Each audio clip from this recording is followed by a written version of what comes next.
What's going on out there, Junkies? It's your boy Kenshiro. We're back with another great episode of Culture Junkies Live. Today we're going to be talking about games and the greatest era of gaming, which is the 90s. We're also going to be talking about E3, all the E3 noise that's been popping off. We're also going to talk about some of the Dark Phoenix reactions that we've had, since it came out over this weekend. Was it really as bad as a lot of the critics are saying? I don't know. We'll give you our take on it right now. But joining me on the show today is Miss Blue Miayin. How are you? That's Azul to you, sir. Azul. Great. And hello, everybody out there, all you happy people. Awesome. Welcome to the show. And also joining us today, back from a somewhat long hiatus, Mr. Eric Joseph from We Got This Cover. How are you doing, man? I'm doing all right. It's good to be back. Haven't been on the show in I don't know how long. It was nice running into some of you actually I talked to everyone that's currently on this panel at Motor City Comic Con, and it's good to be back on the show as well. Glad to have you, fam. Glad to have you. Also joining me on the show is Mr. GQ. How you doing, fam? Doing better than everybody else. As always, huh? As always. Also on the show is the great Dadakuji. How you doing, buddy? I would say I'm doing fine. Got some movie watching in, got some video game playing in, because I'm off for the next few days, and it's nice. Oh, that's good. That's good. So you kind of getting some chores around the house done. Chores? No. I sat down and watched Low Down Dirty Shame today, which I haven't seen that movie in many years, which I think is funny. And had Keenan Ivory Wayans had some insight, he could have took that character and turned him into the Black John Wick. I mean, it really could. You just have to use some finagling. If there's one guy I could never ever see as an action star, Keenan Ivory Wayans would. Sorry. Well, that movie, I think he did pretty goddamn good. And that's the only movie. Actually, no, he was in another one, I think. But I don't remember. I disagree. I think he would be great. Yeah, I think Do you now? Yeah, I think it'd be kind of cool, especially. I mean, he's in his 60s now, so it's probably not going to happen. But hey, Sam L can do it. Well, yeah. Well, Keenan's not doing anything, from my understanding. Now he should be. From my understanding, the guy was fighting hard to get jobs in Hollywood, and he started doing it himself and putting his family in there and bringing all the family up. Yeah. And now, where the hell is he? He should be directing movies. He should be freaking producing movies. You see Marlon. That's mainly the only one you see nowadays, and a little bit of Damon. But Damon, I think a lot more Damon right now. I mean, well, even though Lethal Weapon got canceled. Yeah, it did get canceled, but it's just like, well, regardless of that. And then I watched Uncle Drew, which was entertaining, paint by numbers movie that felt like it was from like the early 2000s. And it did have me dying laughing because Chris Webber was in the movie. And he was funny, man. It was a scene, though, where he's like, we don't have any more timeouts, right? He was like, I could have sworn. He's like, make sure you don't. You got to appreciate a guy that can definitely poke fun at what is probably the most painful thing in his life. Yeah, I had to do that. And his mother actually has come to my pharmacy a few times, and I knew of her before then because. Long story short, we used to go to the same school. Granted, I was in kindergarten. He was in the 6th grade because he's that much older than me. But his mom was our music teacher. And when she came in, I recognized her like right off back. She was like, you know, I'm Chris Webber's mom. And I was like, man, forget all that. I remember you because you used to be the music teacher back in the day. And right. She was like, oh, wow. So whatever. What's up, everybody out there? Our boy Mike from Top Notch Grizzly is checking in from St. Ignace. He's on the road with his lovely wife and his cutie patootie young daughter. Want to say what's up to him. Want to say what's up to Marcus checking in over on YouTube as well.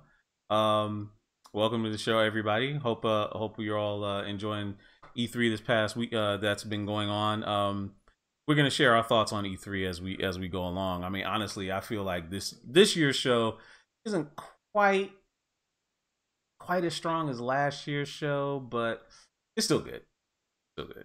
Anybody else feel the same way about this year's E3? I'm excited for so much like things that I've seen this year. To me, this year is more exciting than last year. So really interesting. Yeah. I mean, some of the games for me, I'm not even looking at those big. That Cyberpunk game is it's a game that I'm gonna be waiting until it's $20. But there's a lot of stuff that's coming back that looks very interesting to me. Like Battletoads is coming back. You got a new Contra that's coming out. Yeah. Panzer Dragoon is next. I sound like a nostalgic head from the 90s, but I enjoy new and old games. And the new games, they cost too much. Right. You know, I want to thank our oh so lovely but blue intern for creating the topic today, because I mean, did you look in your crystal ball and like say, hey, there's going to be a lot of throwback titles that are going to all of a sudden just pop out for E3. Why don't we just do a 90s gaming topic for that week when E3 came out? Was that planned, or is it just you're just good like that? I'm what they call amazing. That's the way I can describe it. I'm what they call amazing. Hilarious. Hilarious. Yeah, it just worked out really well. I didn't think Battletoads was going to be coming out, but hey, it is what it is. So, Marcus Smith, wanted to ask us one of these things. So, are we going to roast Dark Phoenix? Well, asking we shall. Roasted, but that's about it. I mean, we're gonna give our thoughts on it. I don't know if we'll roast it or not. Fallen Marvel's in the chat, but he'll be on the show momentarily, as will LGZ. They'll be joining us eventually. So let's go ahead and get right to it. I'm fairly certain everybody on this panel has seen Dark Phoenix. We can share our thoughts. We all know the narrative that has been passed on it, which is that it's not very good. Yeah, I mean, it's the worst reviewed X-Men movie out there. When it's hard to imagine when X-Men 3: The Last Stand, X3: The Last Stand exists and is an actual property. But go ahead, let's give our thoughts on it. I'll start with the ever optimistic Great Adakuji. So, what were your thoughts on Dark Phoenix? End of an era. Well, I was pretty much entertained by the movie for the most part. And there's some stuff in there I didn't quite understand, because you got Jean Grey, and this is going to be all spoilers because I don't give a shit. And you shouldn't give a shit either, because most of you people out there, you're either in the camp you're going to go see it, or camp you're not going to go see it. And there is no spoilers. But you had Jean Grey doing several things that I didn't quite understand. You were basically raised by this guy, and yes, he blocked your memories of something that was, could be very, hurtful because of what happened and how things, went down. But soon as you start getting that power and you start feeling confused, you think, okay, yeah, you want to go check for this stuff out, but you want to talk to guys like, hey, what happened? Why'd you do this? What's going on? And maybe she was just so upset because of the power that was inside of her. I guess, I don't know. But then she goes to seek out Magneto, and that was just kind of useless. It didn't make any sense to me why she would go there, and nothing transpired at all. But I didn't think the movie was just as bad as everybody was saying it was. I mean, the third act, I guess you could call it, was probably the most entertaining, even though it was reshot because they said it was too much like another movie that was supposedly coming out. And it does go out. The X-Men kind of goes out with a whimper, but it never was extremely, as vibrant as a Sun. I mean, they had probably, not counting the spinoffs, and I don't know if you can say Logan's a spinoff or not, but Logan is definitely the best picture that they did so far. And then, there's various ones within there that were really exceptionally done well, but not like, oh my gosh, it's like the best freaking series ever. I enjoyed almost all the X-Men movies. There's only Last Stand is one I kind of just, I want to watch it again, because just when my memory is me sitting in the theater watching it was just like, they could have done a hell of a lot better with this movie. And the Wolverine I thought was okay up until the stupid Deadpool thing, and that kind of like, it's like, why would they do that? They literally could X-Men Origins Wolverine. I think that's one you're talking that's about. what I meant. Whatever, the whole entire title you're gonna say X-Men Origins Wolverine, because they had the one that's called The Wolverine, I guess. But the whole, that Deadpool was kind of just garbage. But I wouldn't say it ruined the whole entire movie, but it did make it not as good as it could have been. So, like, I never thought that the whole entire X-Men series was just like phenomenal. They were great. They gave us great action. They put the comic books, those X-Men, on film for the first time, even though they weren't the first comic book movies. And it was in Blade, I guess you could say, was a heck of a lot better. I don't know if you could say the whole entire series was great, but regardless, that's another argument we could talk about. But it went out with a whimper. It wasn't as bad as some people were saying it is. It's probably worth watching at the Dollar Show and or HBO. I'll leave it at that. I'm just not going to say it's like, oh my gosh, it's terrible. I paid $4 to go see it. I will say this. I did not pay full price to go see the film. I went to the Star, which is a half step away from the Dollar Show for us. Catch it on a good day, you get your ticket for $3.99. So anyway. Exactly. So anyway. Let's move on to Miayen. What were your thoughts on Dark Phoenix? So I think that whoever wrote the film, they just don't understand Storm's character. So I had to put that out there first, because I was like, oh, there it is, lightning again. I guess, she's Thor. Hey, she did a little hail. She did a little hail this time. Sure. She's like, sure. Hey. So, Go ahead. I will say this. I will say this. Say it like this. Sophie Turner, I think, did a good job in the role that she was given. The guy who played Cyclops, which I don't know his name, sorry, but Sheridan. Yes, I think he did a good job, and as well as Nightcrawler. And so I think that their casting for certain roles was good, and I enjoyed their acting. That's all you got to say? I think the writing was bad, and it reflected. I think that the action was good enough. I think Raven had a great death. I think,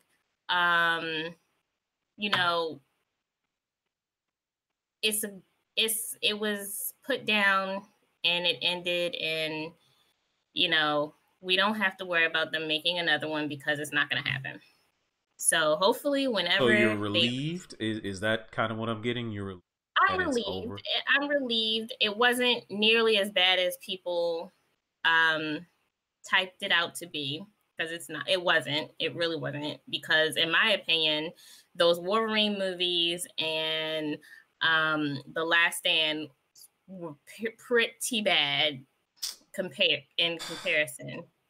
Wolverine was not that bad. Stop it. Second one. Your opinion. Yeah, my opinion. You're right. So your opinion, whatever.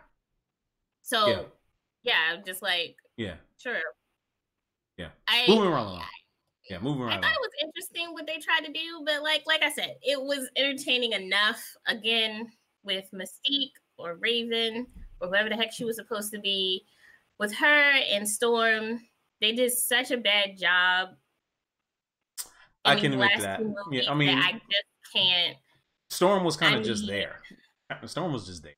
Like, really. Storm was an afterthought. And I'm just Storm like, was just so y'all really didn't want to win this fight. because y'all didn't try. Right. Also, what happened to Quicksilver? He got what? Yo, you right about that. I didn't even think about that. Dude was on the injured reserve after Jean just pretty much backhanded him. He was just done. So my thing is, Quicksilver was like, y'all not really out here to win fights anyway, so I'm just gonna act like I'm injured. I'm just gonna act like I'm injured, so I don't have to come back until the very end of the movie, and then yelling at kids. Right. So it's ended. It's done. Yeah. And you're happy about that. Eric, jump in. What was your thoughts on the Dark Phoenix? Well, I was saying he slipped and fell probably because Evan Peters was available for like a week of shooting or something. But yeah, I agree. It's middle of the pack. It's not the best. It's not the worst. As an individual product, it's fine. As a finale, it's not, because when they rewrote the timeline with Days of Future Past, they showed the X-Men flourishing far into the future, and Xavier still running the school as Patrick Stewart. Mm-hmm. And now Xavier retires, and Jean Grey is like some fire being in the atmosphere when we saw that she is Famke Janssen in the future. So, I mean, Fox can't even, they've never been capable of keeping continuity for a few movies. So, but yeah, when I was watching it, I was kind of, I don't know what's the word to use, but I mean, I had this trepidation that it was going to be as bad as everyone made it out to be. And for the first hour or so, I was like, what's everyone talking about? It's just fine. Mm-hmm. And even the third act wasn't that bad. It's just, you could tell it's a movie that had its third act reshot, and that ending was very rushed. Yeah. I mean, even the shape-shifting aliens, which I think they named the Dabari or something like that. Yeah. They were supposed to be the Skrulls. Yep. And had this movie come out last November as it was supposed to and beat Captain Marvel to the punch, they still would have been called the Skrulls, because those were characters that exist in a gray area, and Fox and Disney could use them.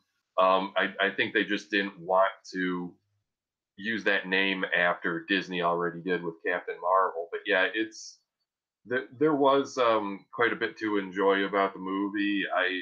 I liked Sophie Turner as Jean Grey, and she really was the centerpiece through and through. I mean, we all have complaints about a character being underused or misused. I thought Magneto was also, for a character who's been so central to this film franchise since the beginning, I don't think he was utilized to his potential here. And then the main villain, Volk, I believe her name was, Jessica Chastain. Mm-hmm. I think that character was another victim of reshoots, because that's probably the least developed comic book movie villain I've seen since Malekith and Thor: The Dark World. So it's like, it's something I will get on Blu-ray, because it is pretty visually impressive, not as visually impressive as Apocalypse. And before I hand it over to anyone else, I guess, well, we're talking Apocalypse, I'll say something, because in pre-show, everyone thought it was funny. If you go back and watch X-Men Apocalypse under the pretense that Apocalypse is Goldust with superpowers, you'll have a newfound appreciation for it. It's almost like he's trying to get us to watch that movie. No, he's convinced me. I'm gonna watch it again, and I'm gonna have that in my head, and I'll probably enjoy the movie a lot more. But for what you also said, I mean, the makeup was actually pretty spot on to be. I mean, it was good, but I mean, yeah. So with Magneto is another one that I was just like, the writing was bad on him. I don't think that they used the character correctly, because I was just like, Magneto is not an emotional wreck. And that's how he came across to me in this movie. I don't know if that's how he came across to anyone else, but he came across as an emotional wreck. And I was just like, that's not Magneto. So. Yeah. Yeah, there's a lot of inconsistencies in here. GQ, did you happen to see it? We'll share some of your thoughts on it. I saw it. Jean was not evil enough. If you're going to call her Dark Phoenix, I want her murdering people left and right. Not just, she killed Mystique and that was it. If something is basically going to take over her and give her a boost of just basically, I don't care about anything, I want her murdering people on sight. So I didn't get that. So that was strike one on the movie.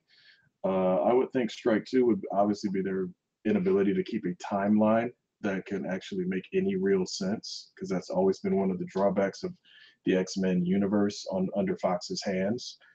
And so that would be definitely strike 2. And strike 3 would probably be Scott being the same little punk that he's always been in every single X-Men movie going back from the beginning. So yeah, he got to drop the F-bomb, which was funny, but like, yeah, that movie was a mess. It was fun, but it was a mess. So, and I kind of disagree. I think Jean had a lot of justification for the way she acted because Xavier had been lying to her basically her entire life. So yeah, she should have actually killed him first. Interesting. So I have to agree with you on Jean not being nearly. I mean, for a creature that Beast said was that Charles said was all passion and desire, she kind of didn't really act like that. You know, she didn't act like a person that was just like, "Hey, you crossed me. I'm just gonna go to the extreme and just kill you." You know, like. She got discovered by old girl in the bar. I was thinking that Jean was gonna go apeshit and just wipe out her and everybody else in the bar, like right then and there. You know, she was kind of tame. You know, honestly, for a Dark Phoenix, any Dark Phoenix that I've ever seen, you know, she wasn't out there like destroying, eating whole planets or anything like that. She wasn't, you know, she was just kind of. You mean she wasn't being like the comic book? No, she wasn't. I mean, it's just not like, again, not even the it's not comic gonna be book. like the comic book. I mean, Not even the personally, comic I want to book, read the comic book so I can understand this whole bloodlust apparently that you have about the character, because I didn't read the comic book. Me being the novice of the X-Men with me, it got my exposure to Jean Grey as the Dark Phoenix from the cartoon from the 90s, and she definitely wasn't like that either. So she wiped out planets in the cartoon. I don't recall. Yeah, I'm not really concerned about the comic book. Again, the comic books don't make enough money to be important. I'm talking about from the sense of if you give a character that has that much power, carte blanche to basically do whatever the hell they want to do. And like he said, if it's all rage and passion, she should be murdering people constantly. Maybe, but she was rage and passion, but also conflicting in her and inside of her, because she was somebody who was out there doing good. And then she has this whole thing inside of her. So it's not like one person is just going to come in. If you, not talking about you, but maybe me, if something like that where I wanted to go out and just rage, but I wasn't like that from the beginning, it's a conflict that's going inside of your head. The conflict. So they should have called it the slightly shaded Phoenix. Slightly shaded Phoenix. I wouldn't say slightly shaded at all either, because it's like you have an idea in your head that when characters get like that, they're supposed to turn into psycho raging fucking murderers or whatnot, and they should just go out, and that does not give people character like that. You know this, that if it was just like one slated like that, then yeah, maybe you might feel happy, but people will be even more confused on her character because it didn't pan out that way. You got to have something. Not saying that was written well at all, and I'm not defending that movie at all, but in order to give somebody character and depth, and I wish I read the comics, because therefore I would definitely be able to tell, because I'm pretty sure. But I'm not even coming at it. I'm not even coming at it from the comics, though. I'm coming at it from the sense of, if you want Jean, who has been this hero and savior for all these people, just like Anakin. Anakin, they should have showed him murdering all of those kids in the Jedi Temple. They should have just showed it. That would have made him so irredeemable that it's like, oh my God, this dude is pure evil. And then when he turns to Darth Vader completely in the suit, we're golden. Well, that's Phoenix the whole thing. You know, Phoenix didn't have anything. I can agree with that. I can agree with GQ because look, that's the same thing that happened with Cersei when she turned on all those people in King's Landing. Around and killed everybody, like you were saying, just normal people on the street. But though the impact wasn't as drastic as it should have been, she did do it to Raven, Mystique. She did. So that was more accidental, though it was just the one. No, it wasn't accidental. When she killed Raven, it wasn't accidental. She did it on purpose. She felt bad afterwards. She felt bad afterwards because she attacked she didn't attack all of them, but she, in that scene where all of them are coming at her, she handles them all in a certain way, deliberately handles them in a certain way. And Raven, she handled exactly in a certain way, and she killed her. She didn't feel bad until after. And that's why it went to her personality. Oh, now I've killed somebody that I actually care for.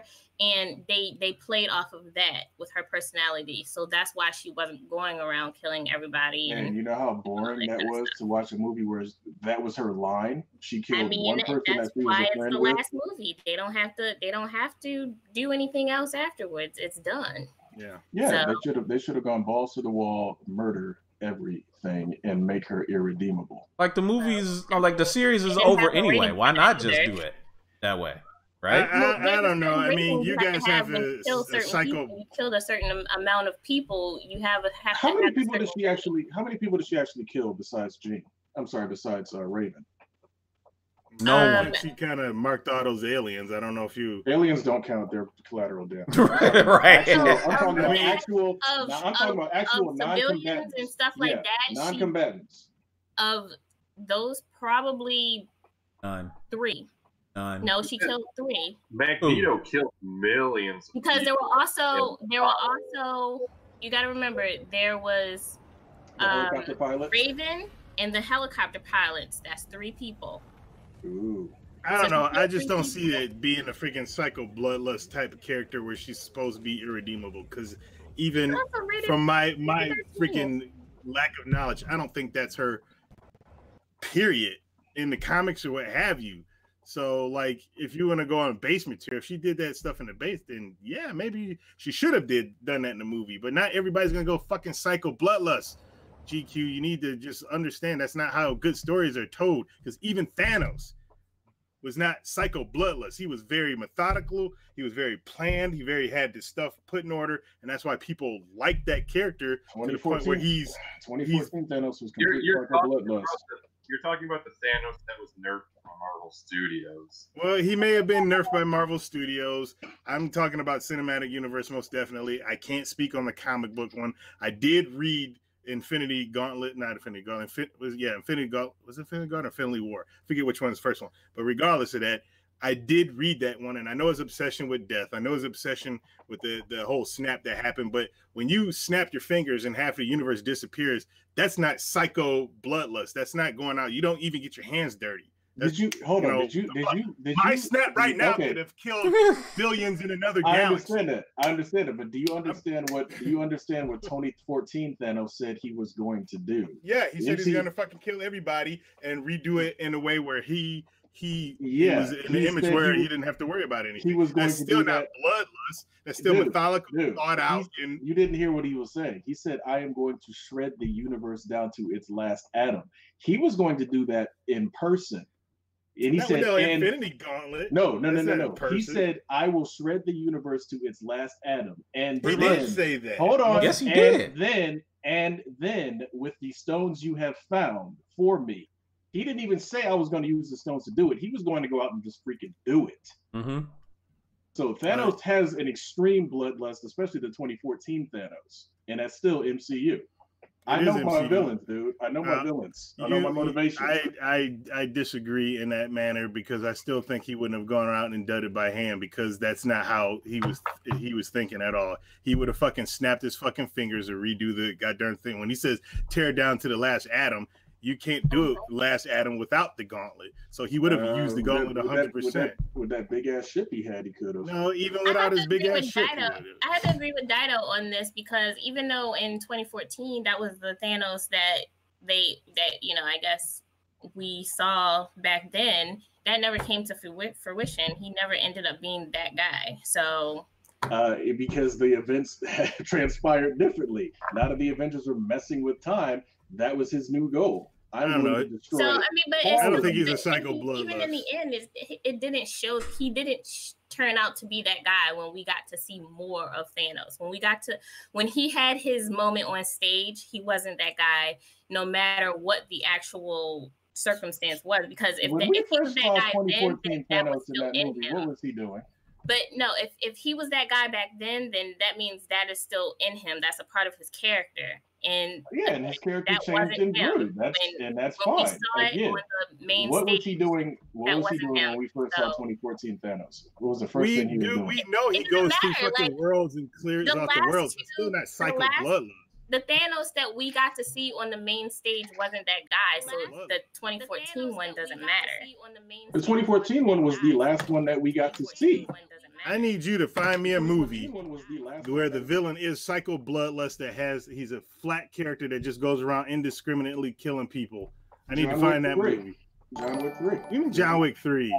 Look up anything directed by Rob Zombie. Yeah, pretty much. Well, I've seen those movies, and that's it's not somebody just, oh my gosh, I'm not even talking to you. I'm just kill the whole entire movie. That was John Wick 3.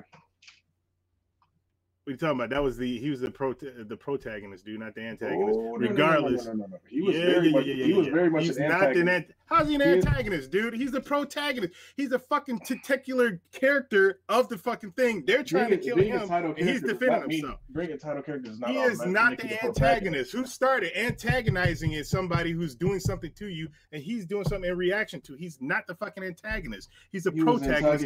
He was antagonizing the status quo.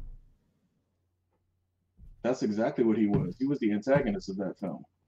He was not. You're just trying to twist words where he's trying to I'm fix not your twisting. thing. He is not the fucking antagonist. John Wick is a protagonist for his life, for himself, for his world. For him, he's the protagonist. Tony Young said Halloween. Tony Young said Halloween. Halloween is also another one. Halloween. What do you mean another one? Halloween. Michael Myers. You can say that. You can say that about any fucking slasher movie. Then. But you asked. So what you trying to tell? You asked though. Tell me. All right, you guys are smarter than that. You're fucking smarter than that. We're not talking about goddamn slasher movies. We're talking about no whatsoever. Fuck out of here. You goddamn smarter than that, man. You need help with that goalpost? I'm not the one moving the goalpost. You're the guys the one moving the goalpost. I'm fucking talking about goddamn. Oh man, Dark this is Phoenix. great. He goes, it should become a slasher movie. Phoenix should have been like Michael Myers. I never said. You're the last one. Yeah, you just said Halloween. No, Tony Young. What the fuck out of you? You said Halloween. Yeah, Halloween.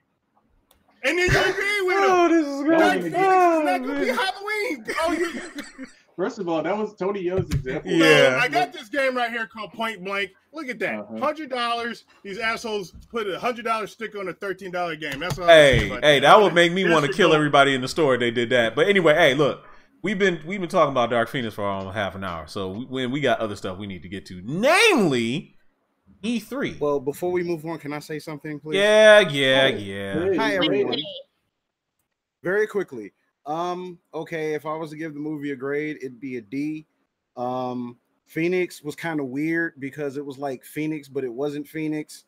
You had this very afterthought alien race that was like not Shi'ar and not Hellfire Club or whatever.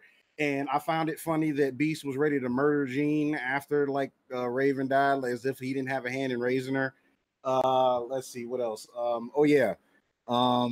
Storm created hell for Scott's drink. Right. Yeah, for the most part, the movie was very basic and not very good. You might get entertainment out of it a little bit, but yeah, the movie's basically a D at best. And they did the same exact thing Last Stand did. Basically, didn't even acknowledge the previous movie before it. So there you go. That's Dark Phoenix in a nutshell, everyone. All right, Phoenix, but not Phoenix. Right. So, E3, as you see from the screen, is what's popping right now. Yay! A lot of really cool stuff came out at E3 over the weekend. Pretty much Keanu Reeves can do no wrong. I mean, when he came out on the stage on Sunday, like everybody was losing their freaking minds.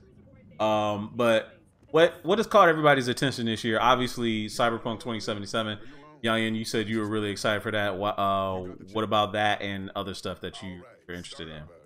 So I'm excited about Cyberpunk. I saw the trailer, as you guys are seeing on the screen. The trailer like drew me in, and I was just like, this looks like a great game.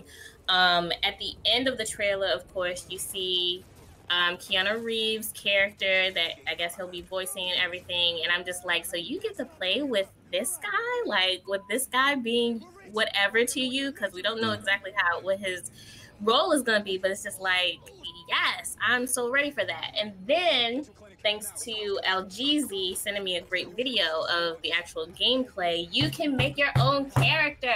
So I thought we knew that was, well, anyway, doesn't matter. Go ahead. Okay, so full disclosure, I didn't get to see everything when they actually unveiled it. So, but I saw videos and stuff like that, and if any of you guys have listened to me, the games I love the most are ones that you can make your own character. So the gameplay looks great, action-packed, sci-fi, you know, it has Meow Yen written all over it, and I can't wait this will be my graduation present to myself next year when it comes out. So I am so excited. Let me ask you this. How disappointed would you be if this thing turns into another Mass Effect Andromeda? I like Mass Effect Andromeda, so I would not be disappointed at all. Mass Effect 2 then? I would still play it. Like, I'm telling you, comparing it to Mass Effect in any way is not gonna sour. Not gonna sour you? Okay. Like, at all, because that's Deus Ex? Like, would if it was like a Deus Ex? I never played that, so I don't know. Okay. All right. Anyway, No move right Man's along. Anybody else got thoughts on Cyberpunk or any of the other games that you kind of like saw? I think it's going to be a great $20 game, most definitely, because these are the type of games that come out, everybody buys them up so fast, and then boom, like a month, 2 months later, it's $20 because it's not something that is multiplayer, as far as I can tell. And if it is multiplayer, it's definitely not first-person Twitch-based, which people are going to be all over the place. So, you know, I got a lot to play, so I can wait. But there is a lot of games that I do look forward to. On my birthday next year, I might plunk down $60 for Final Fantasy, mainly because I do like Final Fantasy. It's probably I think it's the first RPG I completed back in 1997, and it has a special place with me. And I kind of want to see how they redo it and all. And I just know he's gonna find some way somehow. Like, I can wait.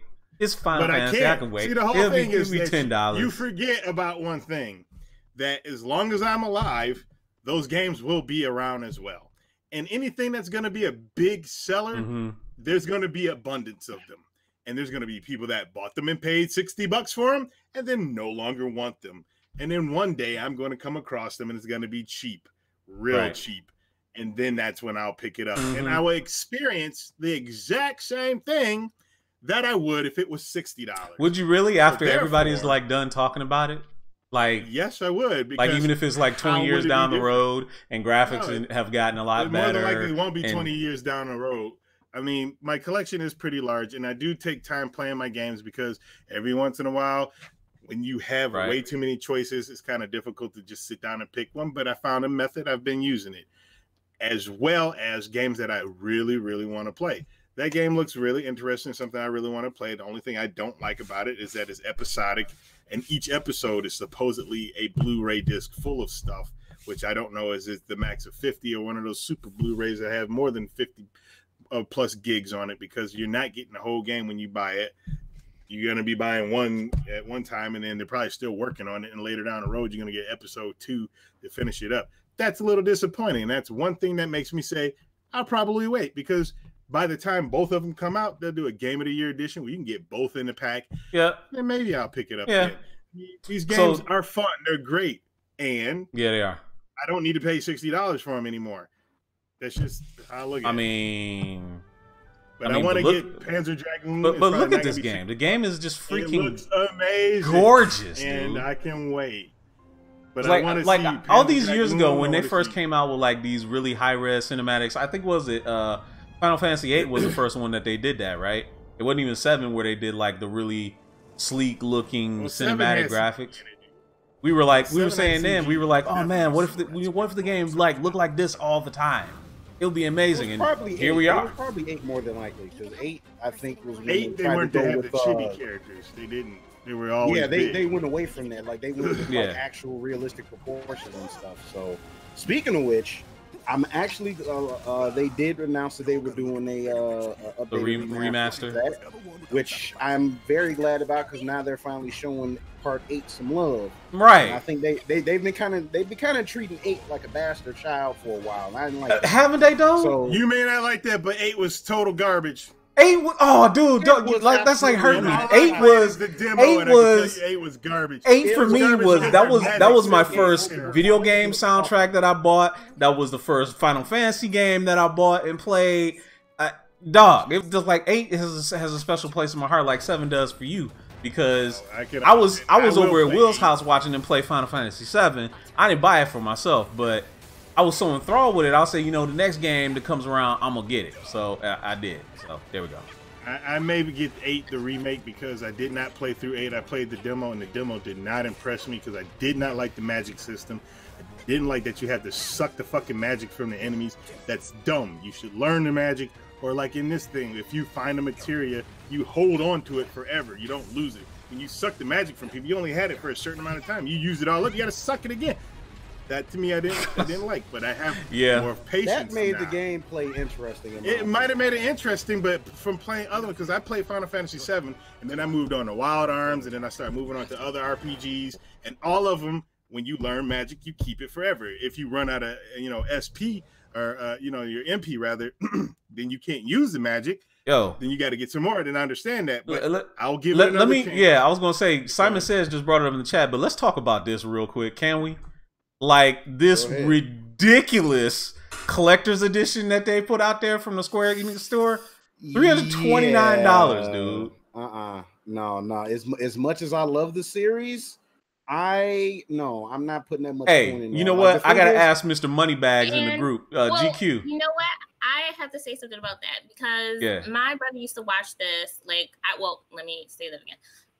I used to watch my brother play Final Fantasy 7, and if he was like, I want this collector's edition stuff because I know how much he loved the game and played it and all that kind of stuff, I would be like, look, I'm gonna come up with the cash to get him this because this is something that meant a lot to him and that he really enjoyed playing. So I understand when people want to go out and get that kind of thing. Now, if that's not your cash grab, because I'm not going to buy it for myself, but as a gift to my brother, because I know that he loved the game and it has like a serious place in his heart, fine. I don't think it's ridiculous because, again, collector's items are there for a reason. We talked about that last week. Yeah. And, it's going. Those things are going to sell. They're going no question. No question about it. No question about it. In fact, that's why I wanted to talk to the collector on the show. GQ, what do you think? What did you think of when you heard about this package? Like, would this interest you? I know you're not really a Final Fantasy player, but would this interest you and why? It's only $30 more than the Mortal Kombat one I got, so that's not terrible. The bike and Cloud could be better. There is actually a Advent Children Cloud and I forgot the name of his bike that's available actually at GameStop for $329 on its own. That actually looks 1,000 times better than that, but at that price point, it should. That's not terrible. The only problem is you can only get it through Square Enix directly. So right. That's kind of a Yeah, once folks start scalping it, that's it. Bruh, you know it's coming. Yeah, I'm not even worried about the scalping aspect of it. It's just because like, for example, with something like that, I could have gone to GameStop yesterday and dropped $50 or $100 or whatever the minimum is, and then paid it off by the time it came out. That would have felt like nothing.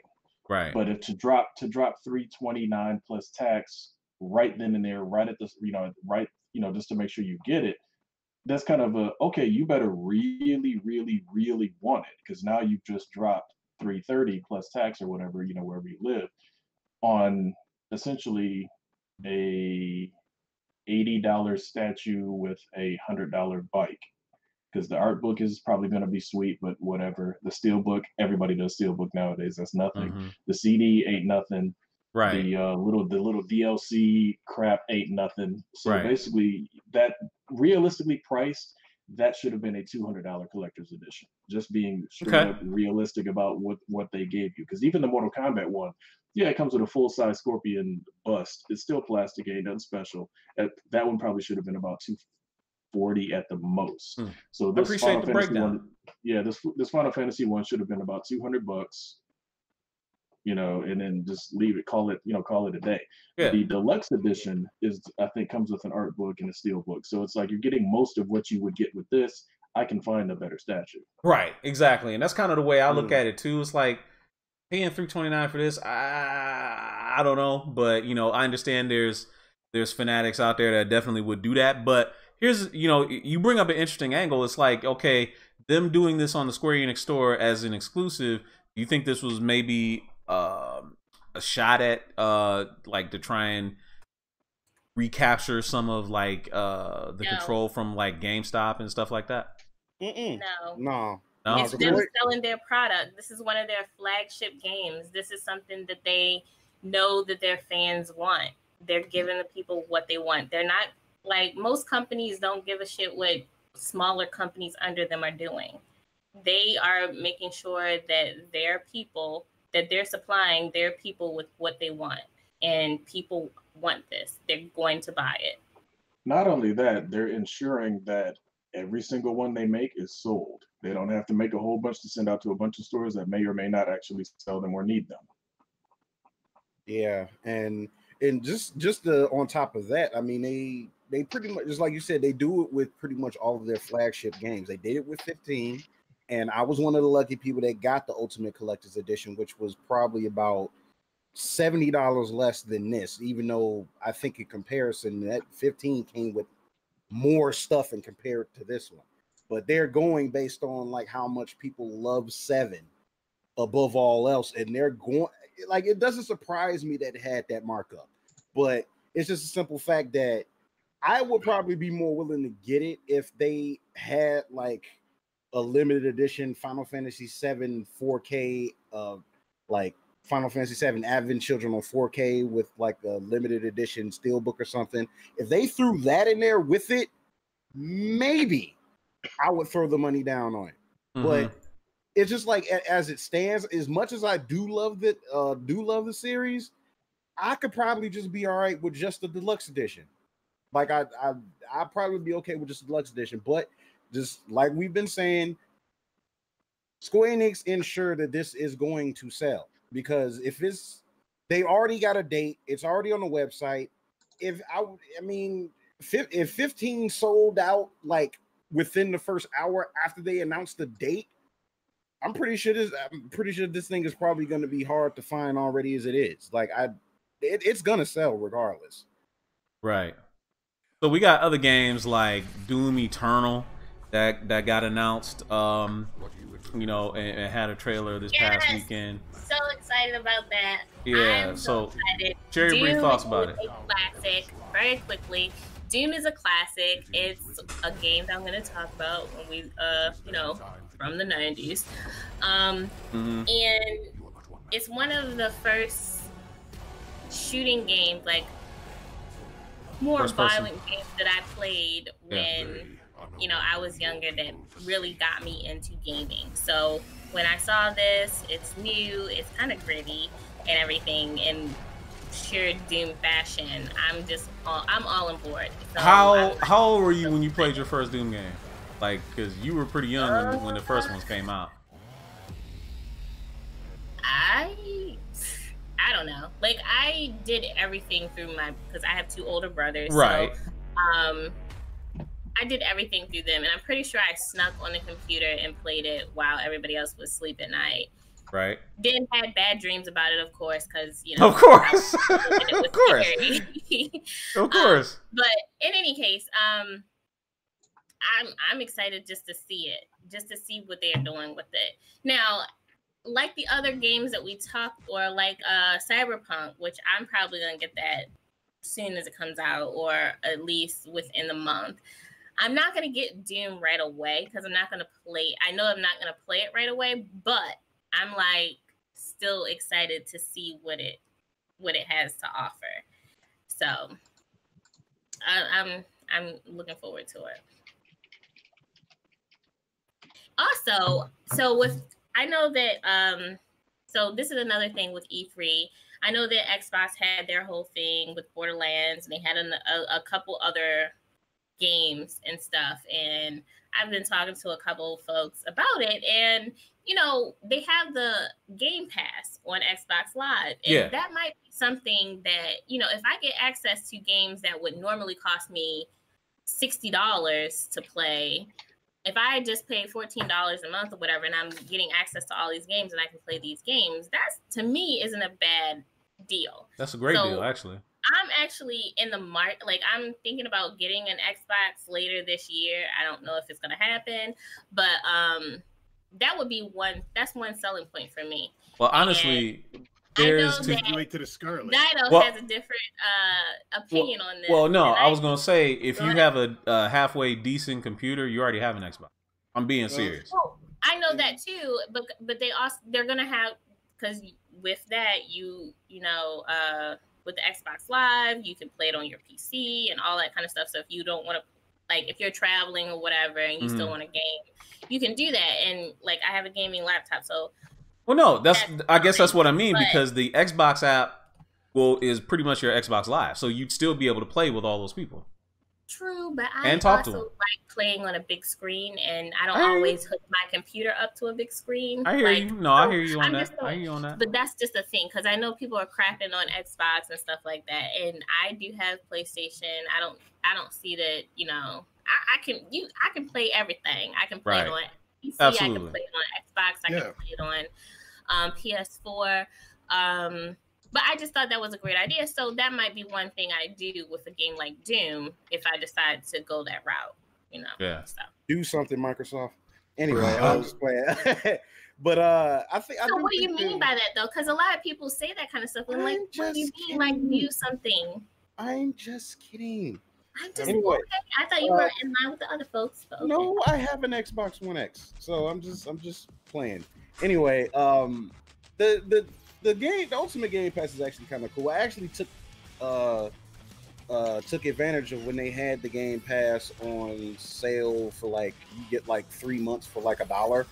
So I took advantage of that, and then when they announced the Game Pass, once again they did that. So, but what I found interesting is if you already had either one, if you decided to just upgrade to this one, especially right now, if it's $1, they'll just tack it on to whatever you have and just sort of multiply how long you'll have it or whatever. So I pretty much did that, and I could pretty much use Ultimate all the way until September, I think. So it's actually pretty cool.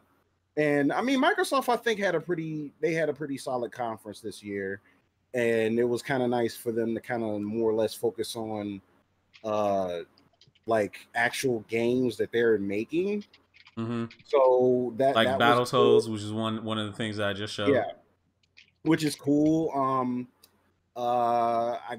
I guess it's kind of cool that they're making a series 2 of the Elite controller. If you're into that, I managed to get the first one for cheap, so I don't have a need for it. But that's cool. I think that what was it called? Outworlds or something, or what was it? The Outer World. Outer Worlds. Thank you.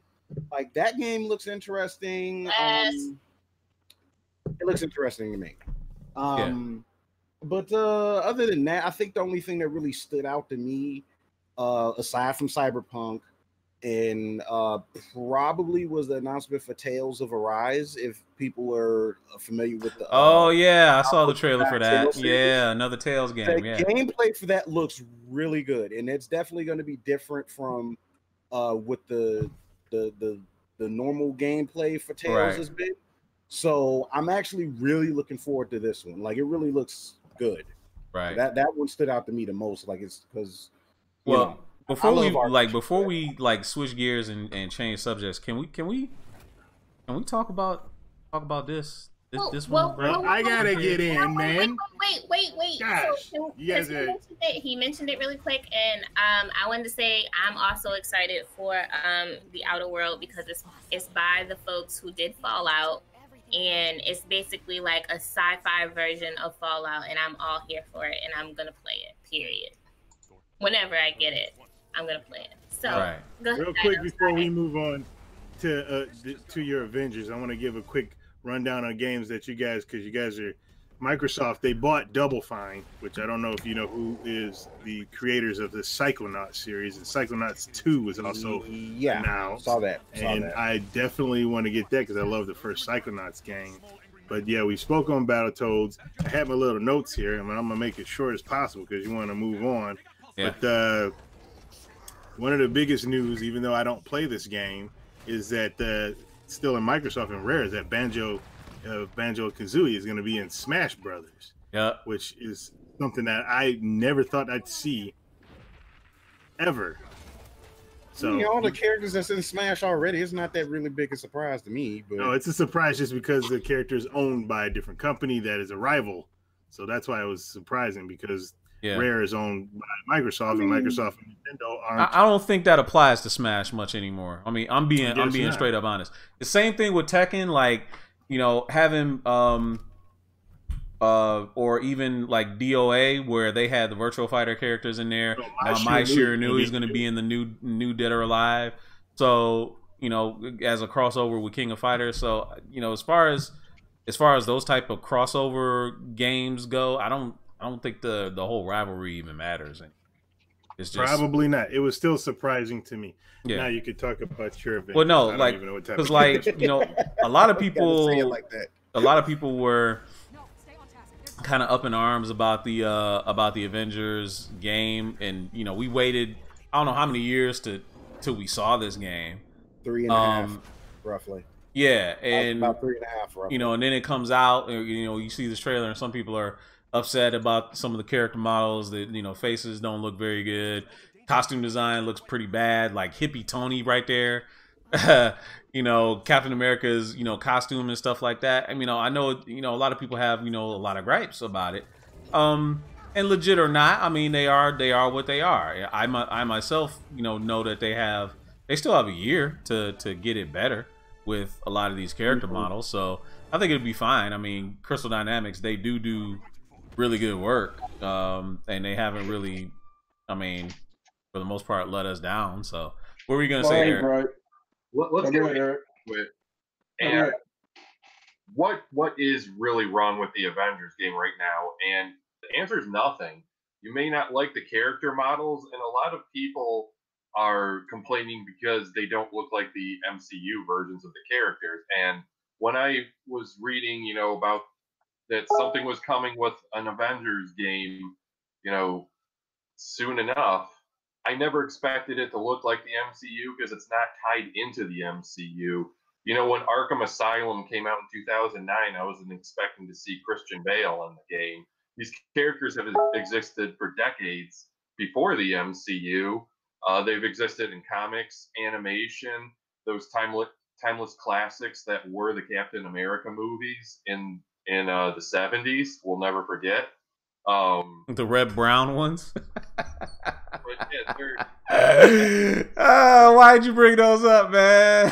Captain America's costume, yeah, I mean, it looks like he bought it at Play It Again Sports or something. Right? But, I mean, still, what matters is the gameplay in the world this is going to convey, and it'll make up for the fact that Ultimate Alliance is exclusive to the Switch, which I guess is not on the Switch, which is outraging, you know, all three people who exclusively own a Switch.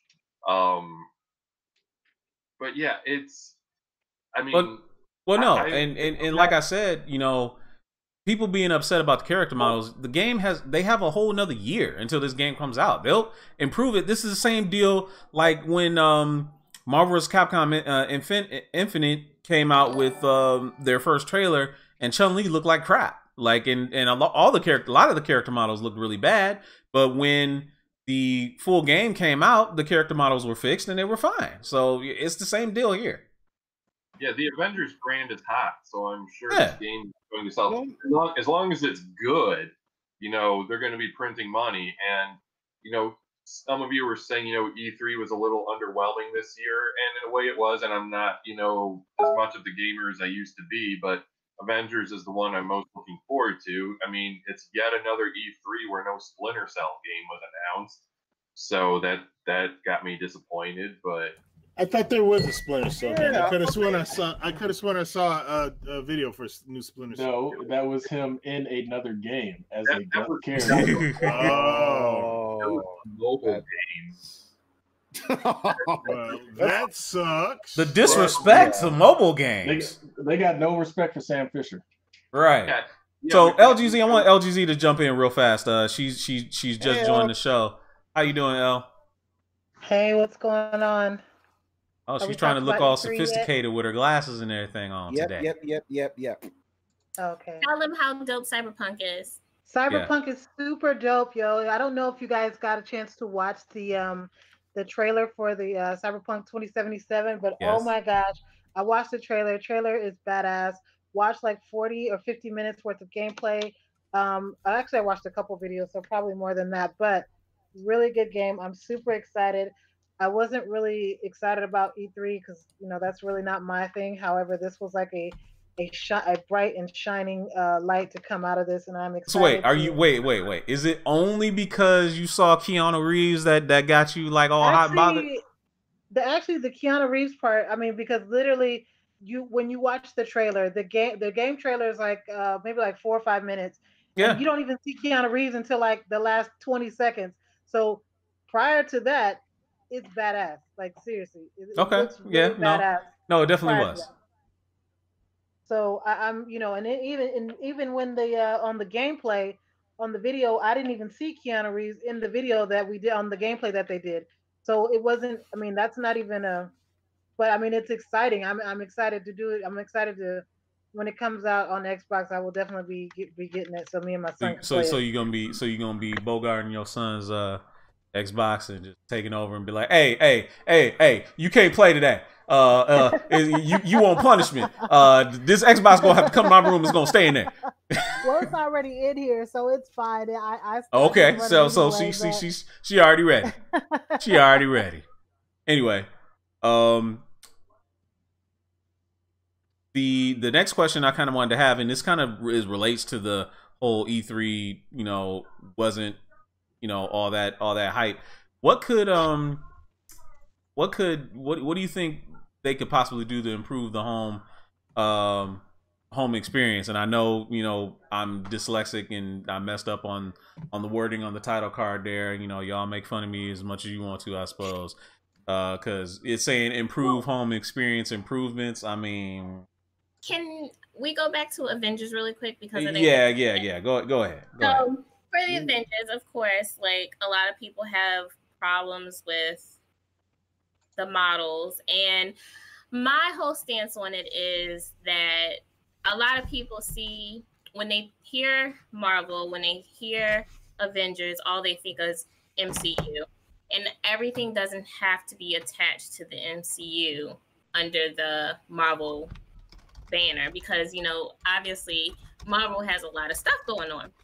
So I think it's mainly people who are attached have a hard attachment to the MCU who have issues with it. Because just like you said, like hippie or whatever you said about the Tony Stark look or whatever, I'm just like, he's not in his suit. He's just like, you know, people look different when they aren't all suited and booted, you know? So I think it's going to be fine. I think that as we were talking about Final Fantasy and all this other stuff from Square Enix, they make pretty good games. They have pretty great graphics and stuff. And I think people will enjoy it once it comes out. I think it's just people in their mind have this whole, again, everything is attached to the MCU when I'm just like, that's not everything that Marvel is. They can also do other things. So there's a bunch of stories there. They don't have to tell the same stories over and over again. So and it's an original story on top of it. Well, not only that, my main issue is Black Widow looks like a man. They need to fix that. No, she doesn't. She looks like the voice actress. She looks like the voice actress who Laura Bailey doing her stuff. So she doesn't look like a man. She looks like the voice actress. Just like Tomb Raider. Then I'm sorry. That means Laura Bailey looks like a man. Then No, yo, man, look. This is the same studio that did Tomb Raider. I don't want to hear no noise about that model. Couldn't have been great. First of all, Tomb Raider is a single character that they got to focus on. So I have no problem with that. The voice actress and the person and the model who they used looked exactly like the character.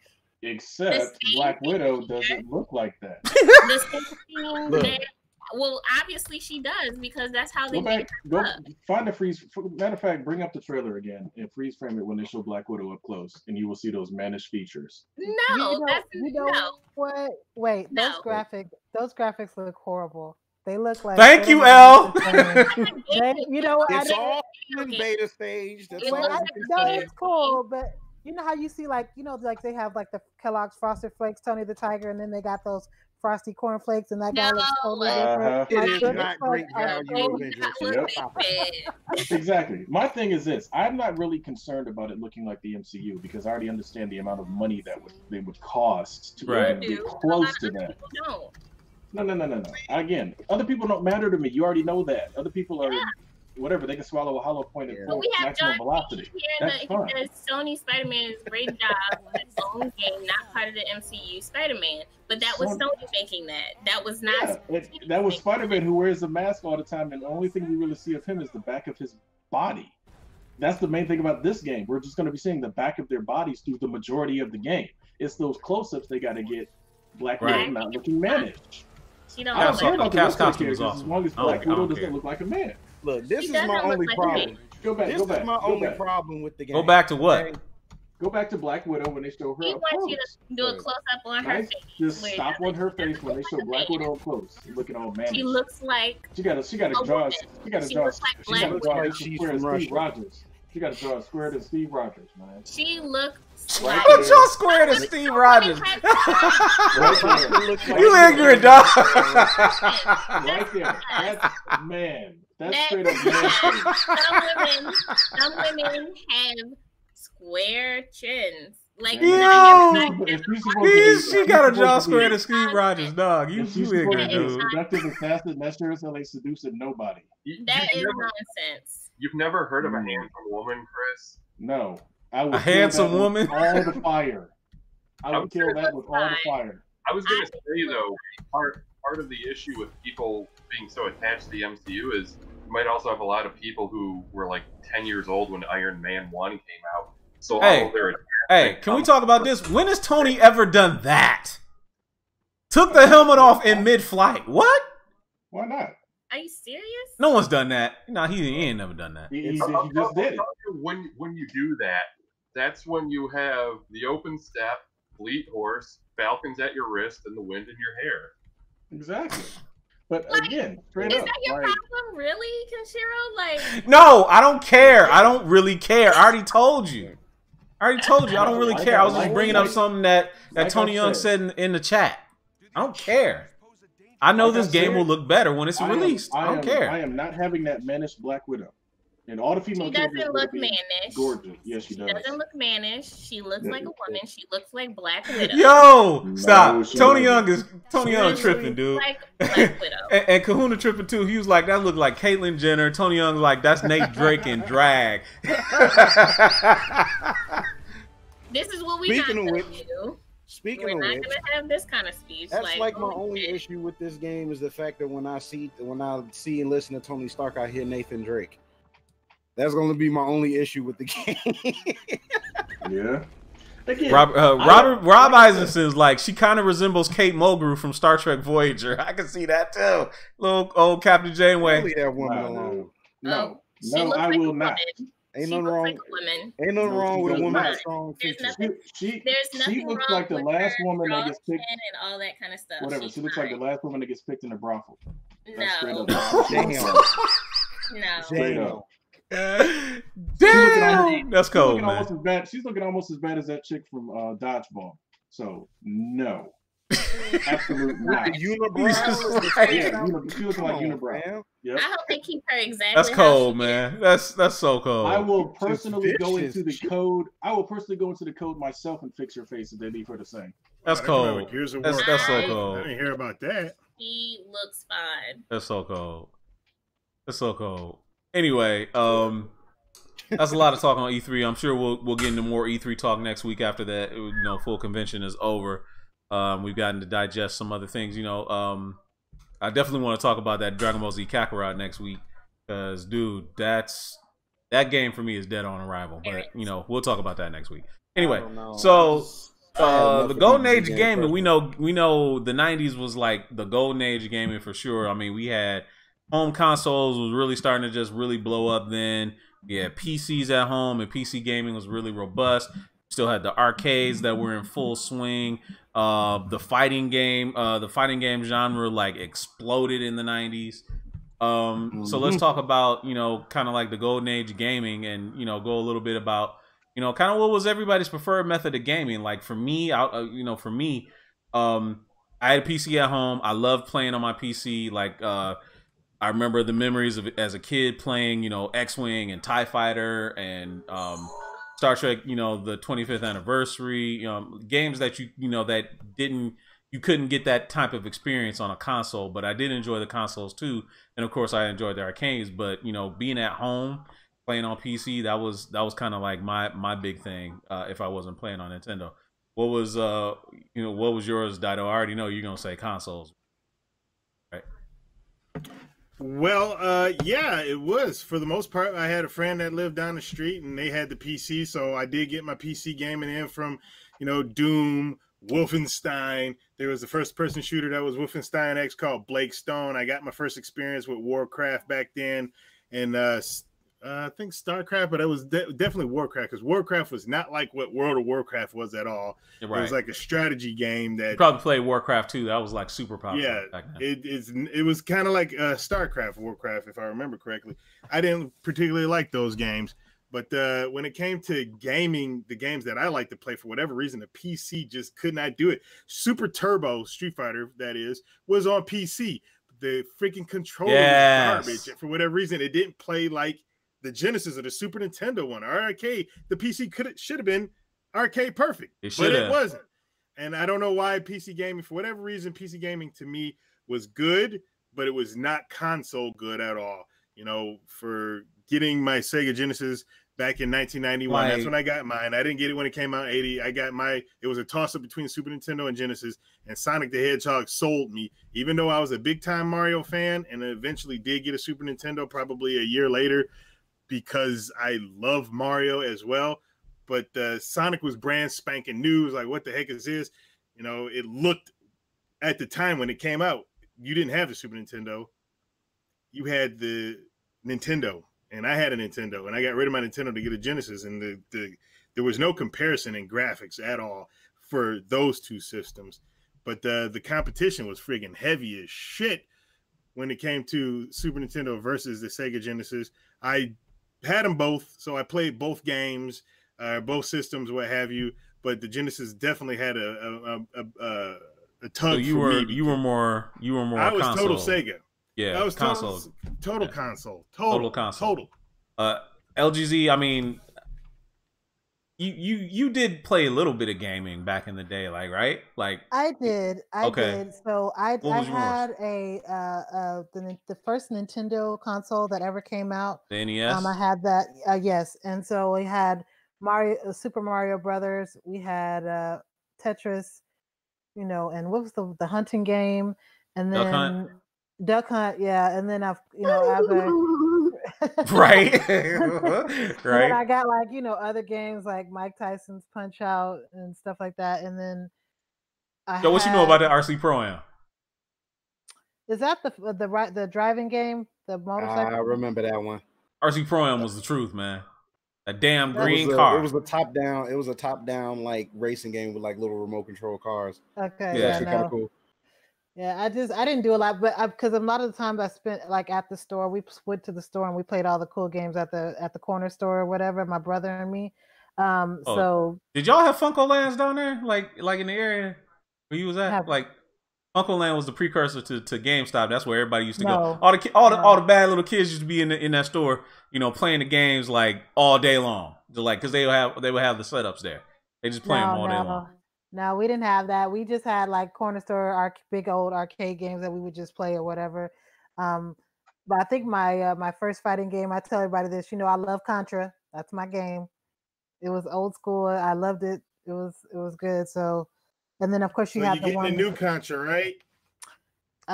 Is it for the Xbox? Possibly. I don't know what system is coming out for. It's probably all the popular ones, but most definitely there's a new Contra that was showed at the E3 that's coming out. Oh, okay, I didn't see that. So now I gotta go find a video. Damn. I'm gonna check that out. See. Got a lot of stuff we need to check out. The only thing I'm waiting on is whatchamacallit, number 6, the with Boldo. That's my game. Soul Calibur 6. Soul Calibur 6. Yeah, that's the only new game I really want to buy that's a bit of a surprising choice, but moving right along. I love Soul Calibur. Like that's my game. It's ought to be really affordable for you now. Yeah. So that's pretty much it. But like I said, not a whole lot of gaming, but a little bit. Yeah. Like so Fallen Marvel, what was yours when you were younger back in the 90s? Like what was your method? Well, it primarily console. First console I ever had was the original NES, 1989. I was 4 years old. Could barely know how to play a game, but that was like my first introduction to gaming in general. I think I got knee deep into gaming once the Genesis and the SNES came out. Managed to play a lot of games for those. I was actually lucky enough to get the Sega channel for the Genesis when that was out. So that was pretty awesome. The Sega channel.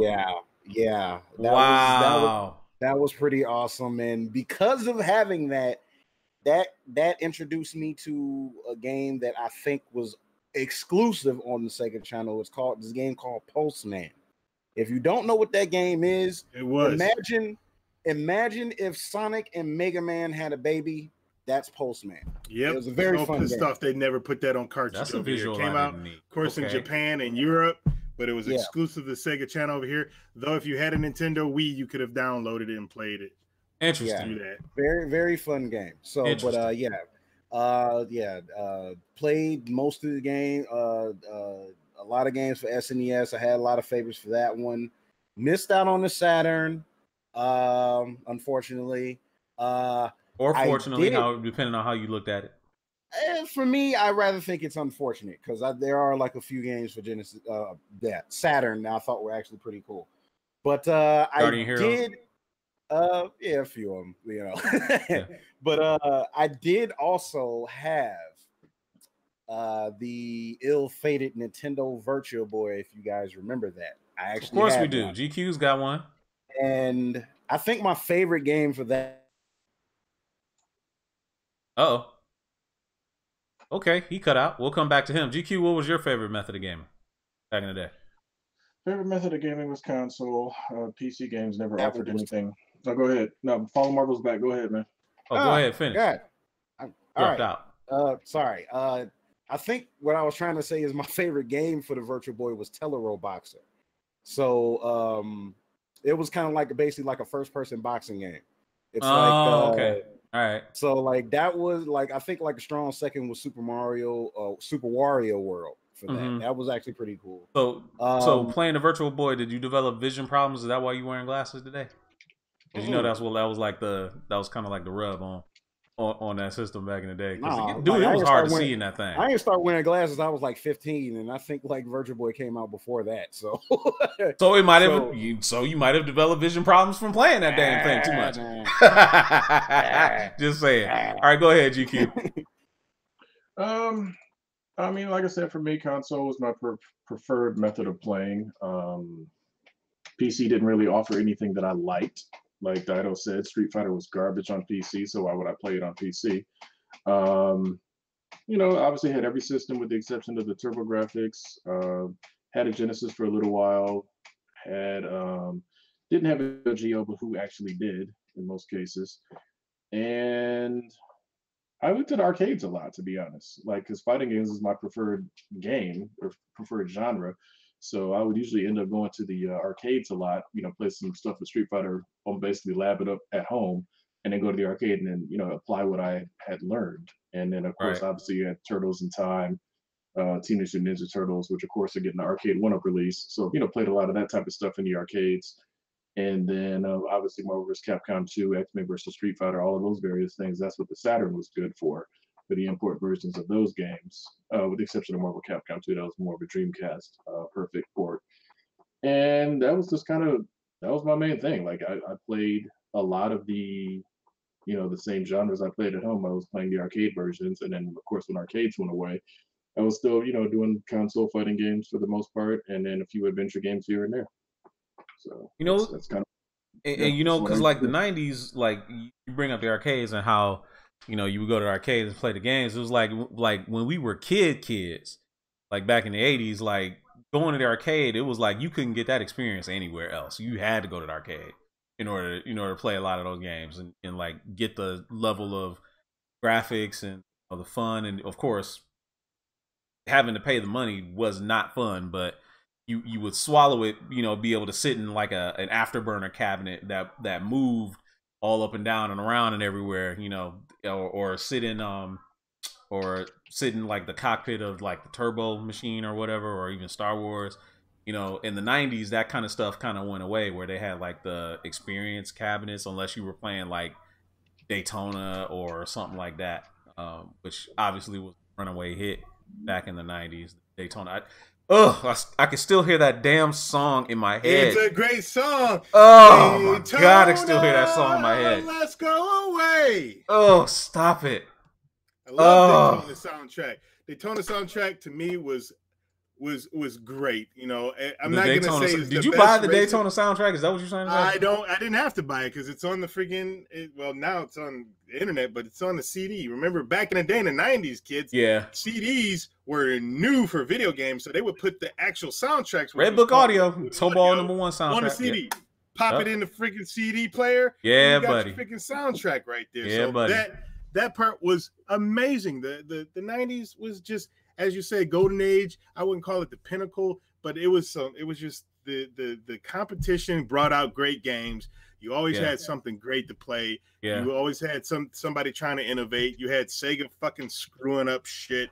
They could have been the best goddamn company if they didn't have their and I love Sega, but now I learned so much stuff in the back, dude.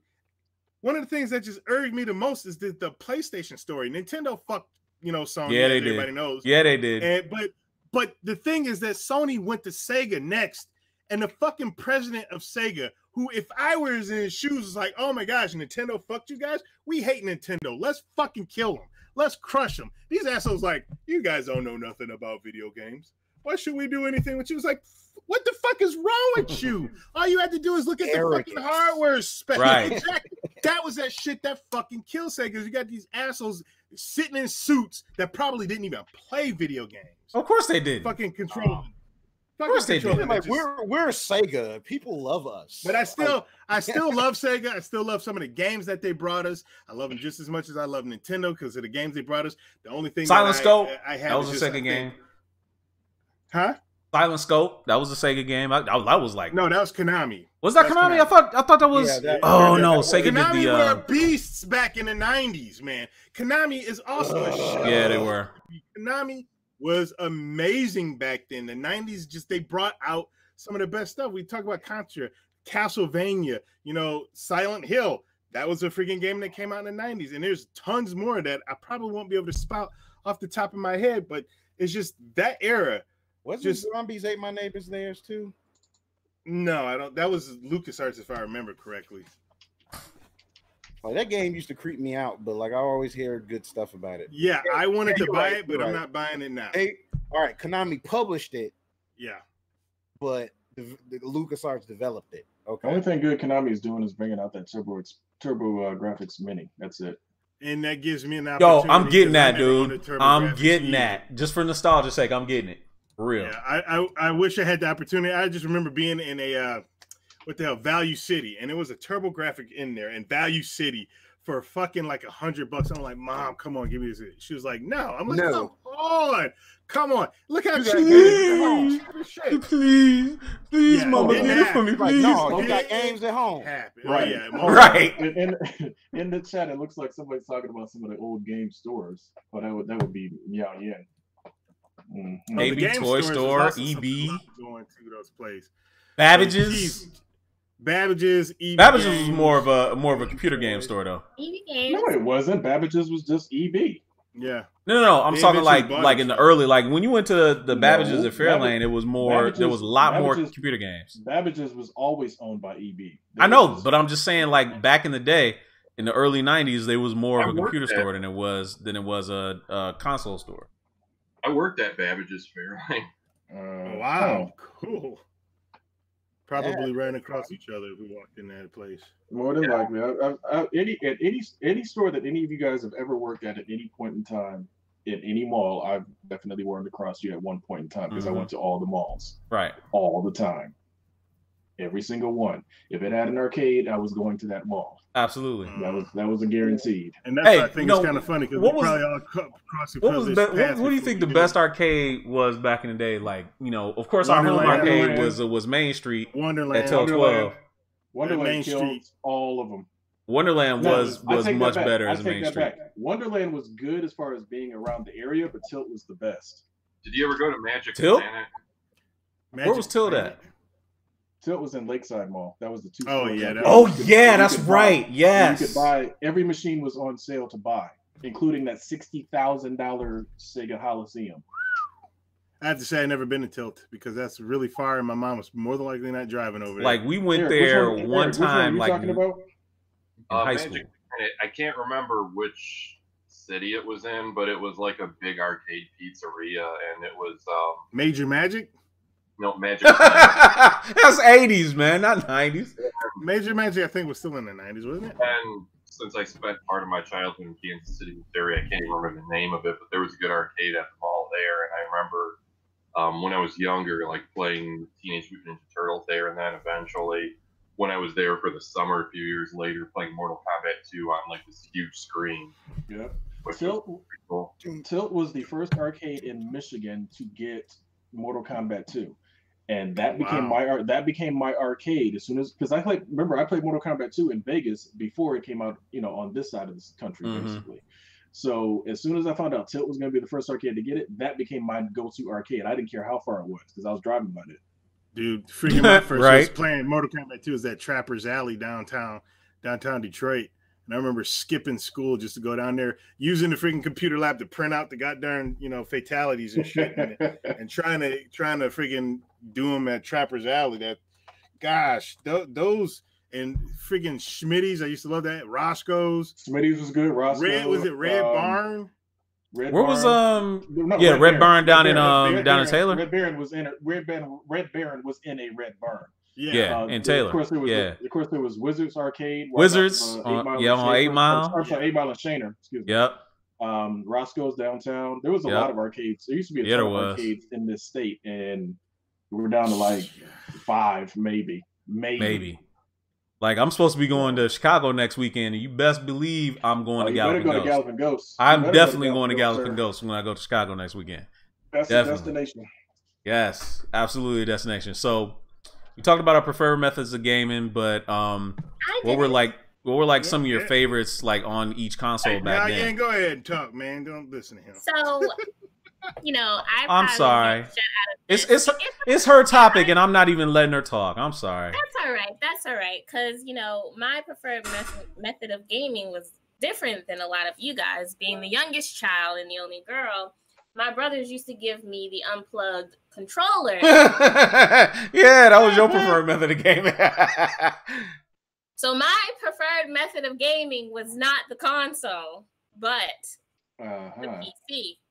Oh, hers was like the little Tiger Electronics handheld games, right?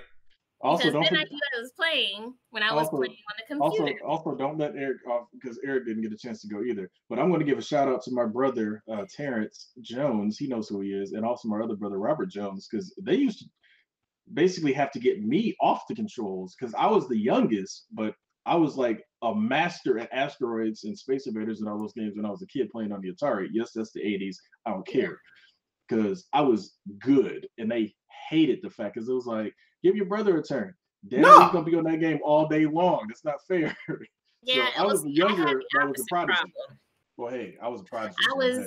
I was neither good and I was easily tricked. So they could give me a controller and I would think I was playing and I was great. But then when they went to go do whatever they were doing, they had baseball practice or something, I'm playing by myself. I'm just like, well, this game is broken because I keep dying.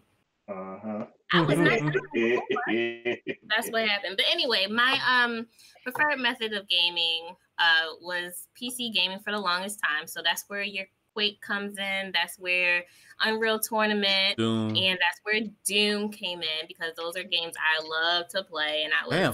So she at a young age, she was just raised as a killer. She just like killing people.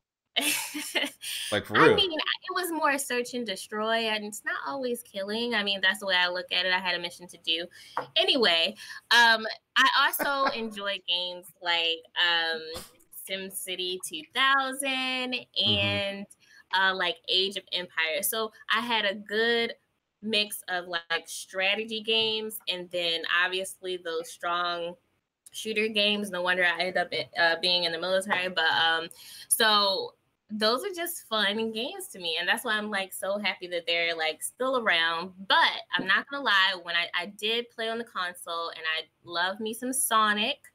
Also in our household, we were a big sports family, so I played a lot of NBA Jams. NBA Jam, NBA Live too.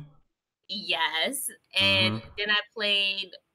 We're baseball family, so my father always bought us baseball games when they were not always fun, but they got the job. which ones were back in the day in the 90s? It was they had them. I don't even want to recall them, but we used to play them. Let me just say that. Baseball games, like we're talking Triple RBI baseball on NES or Baseball Stars the NES I used to love, in friggin' World Series Baseball for the Sega Genesis. Yeah, was that game? Wow. What about all those Sega Master System games? Great baseball and great hockey.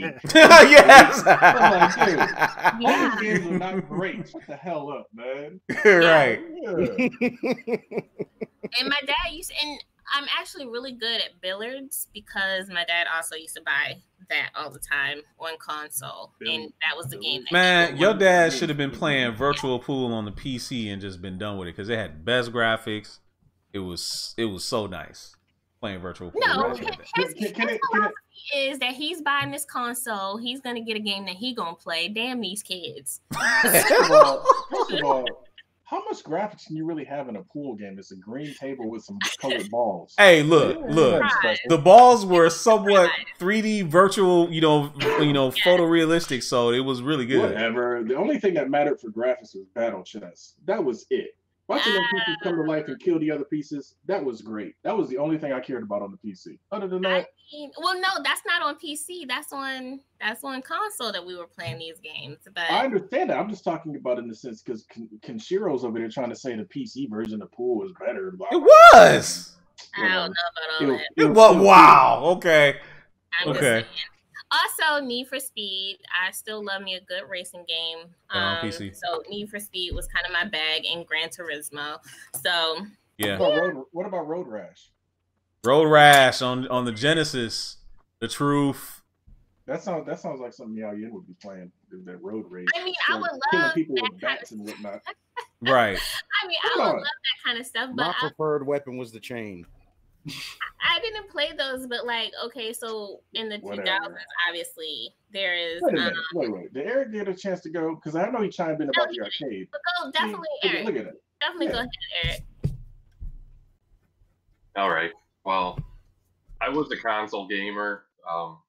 Big part of it was because we couldn't afford a computer in the 90s. But I don't know. I just always also gravitated toward the content that was on console games. And when we're talking about why the 90s were so great, it's because I think there was really the progression of the medium as a whole back then. It wasn't just that games had better graphics with each console, which, sorry to say, that's mostly the improvement that each new console makes over the previous ones. I mean, we had the NES starting out the decade in the 90s, but it was supported well into it for years.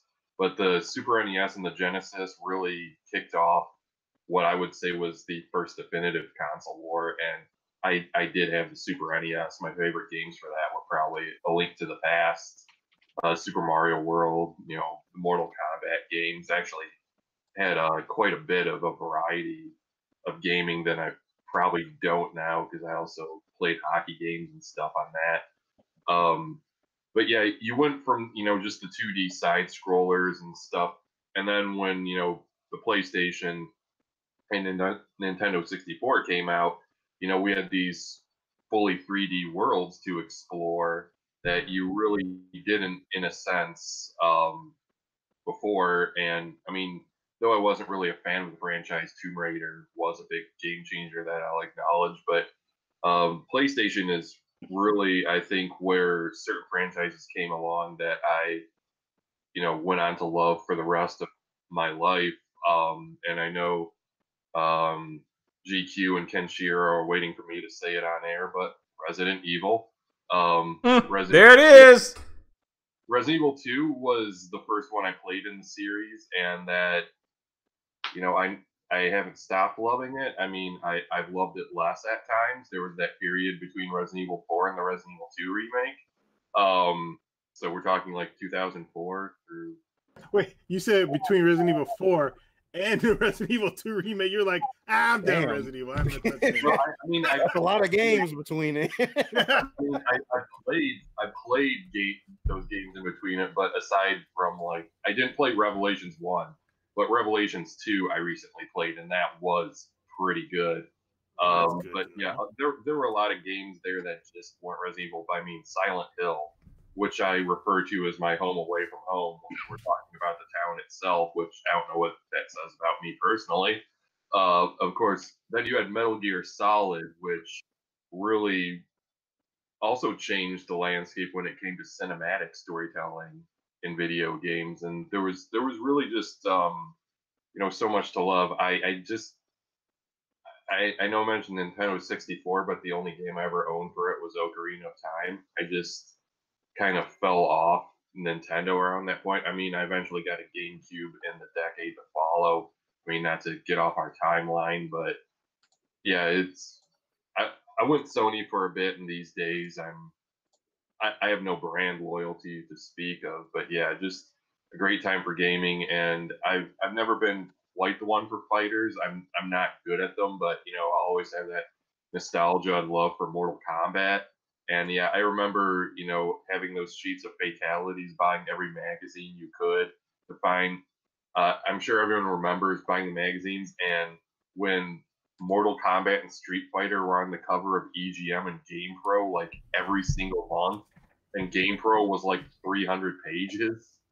Dude, those were the days, weren't they? Yeah. Game Fan too. Game Fan was the truth. That was my favorite magazine. I had a subscription, but I did them all. I had a subscription to Nintendo Power, and I believe Nintendo.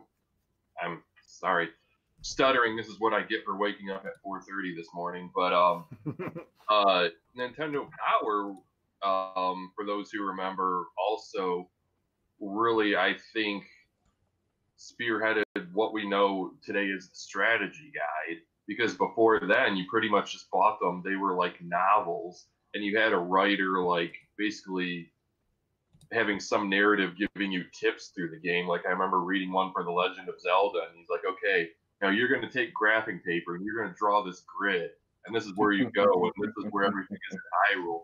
Nintendo Power came along, and they did it in their monthly issues. But not only that, the cool thing with Nintendo is they had that black book that they came out with, and that had strategy guides and maps and whatnot for a lot of their earlier launch titles. Because Nintendo Power was a really smart marketing move, because essentially what it was is if you had made a call or sent in that registration form or were part of the Nintendo Fun Club, they sent you the first issue for free. So they just sent it out. Like, you just literally went to the mailbox, like, boom, here's a Nintendo Power. Like, what? And as kids, you were so excited to get those issues every month. Nintendo Power had this whole push behind it, and I think I actually have some of the cutouts from cereal boxes somewhere. packed away, but I remember when they were putting like those Super NES tips on like boxes of Apple Jacks. Yeah. You took the box apart, and it would have like tips for like A Link to the Past, Super Mario World, Kirby's Adventure, stuff like that. And that's the Nintendo I want back. If Nintendo came back hard like that and was Mafia, obviously they can't do it nowadays. But damn it, if they could go back to being the mob like they were in the early days, I'd be all for it. But they can't, so I won't. I mean, they could. Sure, no, they could. Can't. They don't have no. They ain't got stroke like that anymore. Not the way it used to be. I don't know. The government has gotten in. The government has gotten in their way now. They can't do it like they used to. Oh well, yeah. I mean, but they still got a lot of pull though. Look at the Nintendo diehards out there that still swear. I'm talking about company wise. I don't care about the fans. The fans are always going to be the fans. I'm talking about the companies that they used to have strangleholds on. Oh yeah. Like you can't do it like they used to. You are making 5 games this year, and that's it. If you want to make some more games. You better come up with another subsidiary. Like they were literally the only game in town back then, though. So they could do that. That's what I'm saying. Nintendo back then was super duper. They were ruthless. It was awesome. They were Disney of the video game, and exactly. I was gonna say earlier too, when you talked about like great hockey, that almost sounds like something you'd find like on like a dollar store shelf, like compared to the national brand or something.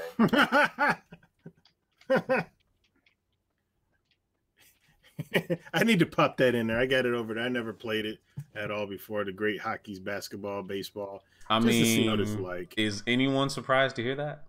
Well, in the 90s, I liked sports games because. Is anyone surprised to hear that you have it, but you haven't played it? No, it's not surprising. Anybody? No, but John P brought up a very good point. Like, because we were going back and forth in the chat a little bit about the Funko-Land newspapers that they used to have, the price guides, basically, and essentially that was our stock market. Yes, you really, really, absolutely, yes. That was technically almost like a video game stock market. Yeah, because the Funko-Land prices was kind of like, there was no Amazon, there was no, eBay or any of that other stuff yet. So the pricing was kind of, the used game pricing was kind of set by that newspaper, basically. Mm-hmm. Yeah, Funko-Land was also the store that first rolled out Game Informer. Well, yeah, that's because they owned it. That was their magazine. Because that's the one that is still put out by GameStop to this day. They still put that out. Yeah, GameStop was eventually when Babbage's Funko-Land and software, etc. And EBX, which is also just an electronics boutique inside Somerset Mall, because they didn't want to have a kiddie game store in their mall. They wanted to have a chic sounding store. Chic sounding. Dude, I thought that was the funniest thing ever. I'm like, what the hell is EBX? That's and I walked in, I'm like, this is just electronics boutique.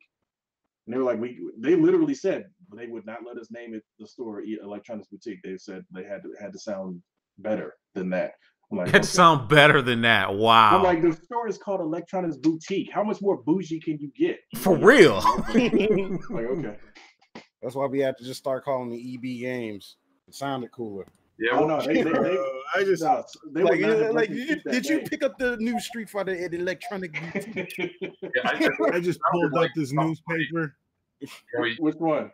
You get a game and then you buy some high fashion there. It sounded kind of weird to me. Hey, now if they had a bunch of like shirts, like super duper cool, like real edgy, not edgy, but like really like exclusive T-shirts back then, that would have been cool. The name would have stuck. But you pulled up the Funko-Land newspaper. Yeah, I pulled up a picture of Funko-Land newspaper and I'm just looking at this thing and looking at these prices, man. They got DuckTales 2, which now if you want will probably fetch you a pretty penny, over $100. You could have had it for a grand total of $7.99. Wow. I don't even know what year this is. This just says November on it. I don't see a year on it. But like looking at all the Mega Mans, Mega Man 1 was still $17.99, but you could get the elusive Mega Man 5 for $17.99. That's also one that's not 5, it's 6, I believe, is one that's really expensive right now. Here's the crazy thing, though. Just wow. Here's the crazy thing, because you're 100% right about that. But remember back in the day, speaking of video game magazines, remember Chips and Bits? Oh yeah, the Liars. Yes, dude.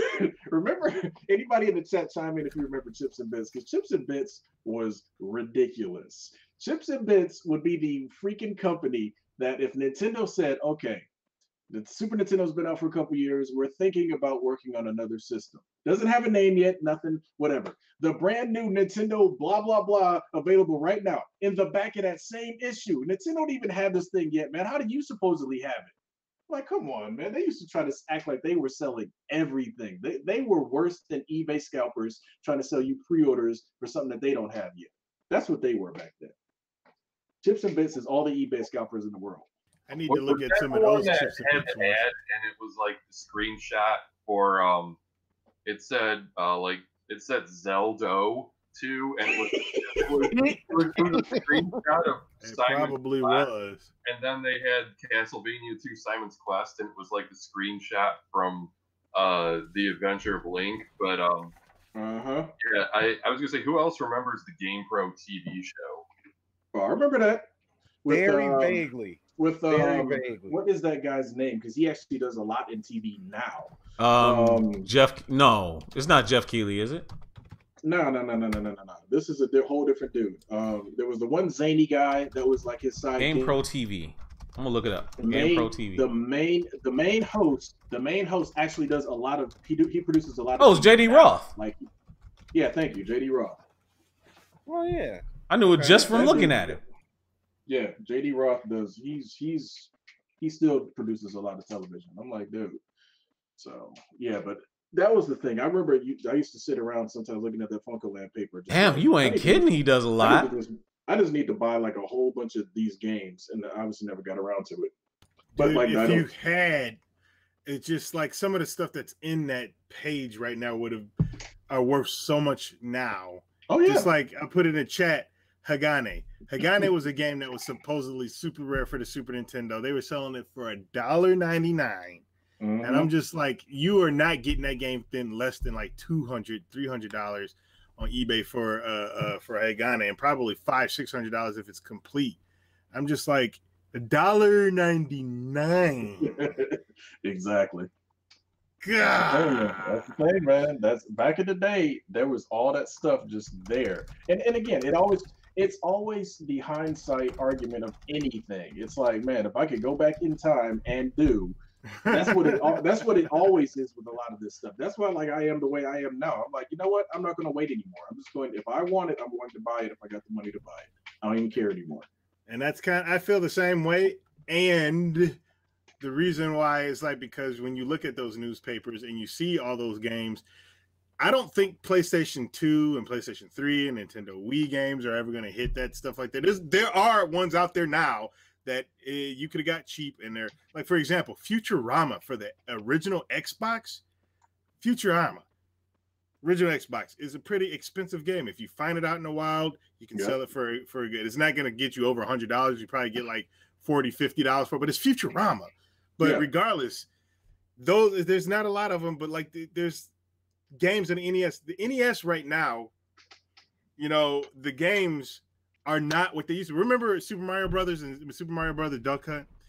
That game was just the pennies. You could go into games in the 90s to a game store, whatever, EB, not GameStop, but Funkoland, more than likely, and get a Super Mario Brothers and Duck Hunt or Super Mario Brothers for like a penny or really cheap. They were giving them away. Yeah, they were usually like dollar games or even less. Yeah, they're like $20 now. Oh, of course. Like literally, Super Mario Brothers cartridge is $20, and you're going like, what? So a lot of the NES games are still the price has risen on them, most definitely. I think that again, and that goes back to just scarcity. Back then, everybody was selling their games back for pennies, basically trying to get the latest and greatest, and all that stuff was just overstocked, basically. Now it's like, oh wait, all that stuff you can't just go and get it no more. So. And then, it goes up in value, and some, for whatever reason or other, go up more than others by a lot. Let's not forget going to the local bike shop that sold Nintendo tapes. Oh, dude, everybody and their mama was trying to get in on selling or renting Nintendo games. Because I remember I had a couple of video stores around me that were they were importing games. They didn't care. They were importing Famicom chips and putting them into like regular what do you call it? Into putting them into regular cartridges. Even back then, they were almost doing like the repro thing back then. Even though it's not really repro, but you know what I mean. So they were doing that, and they had Mario. They had Lost Levels. They had Lost Levels, and they called it, in the advertisement in their front marquee. Oh, we have Super Mario 5. I'm like, okay, whatever. But it was Lost Levels, and at the time, nobody had played Lost Levels because nobody knew about Lost Levels because it's the Japanese Mario 2.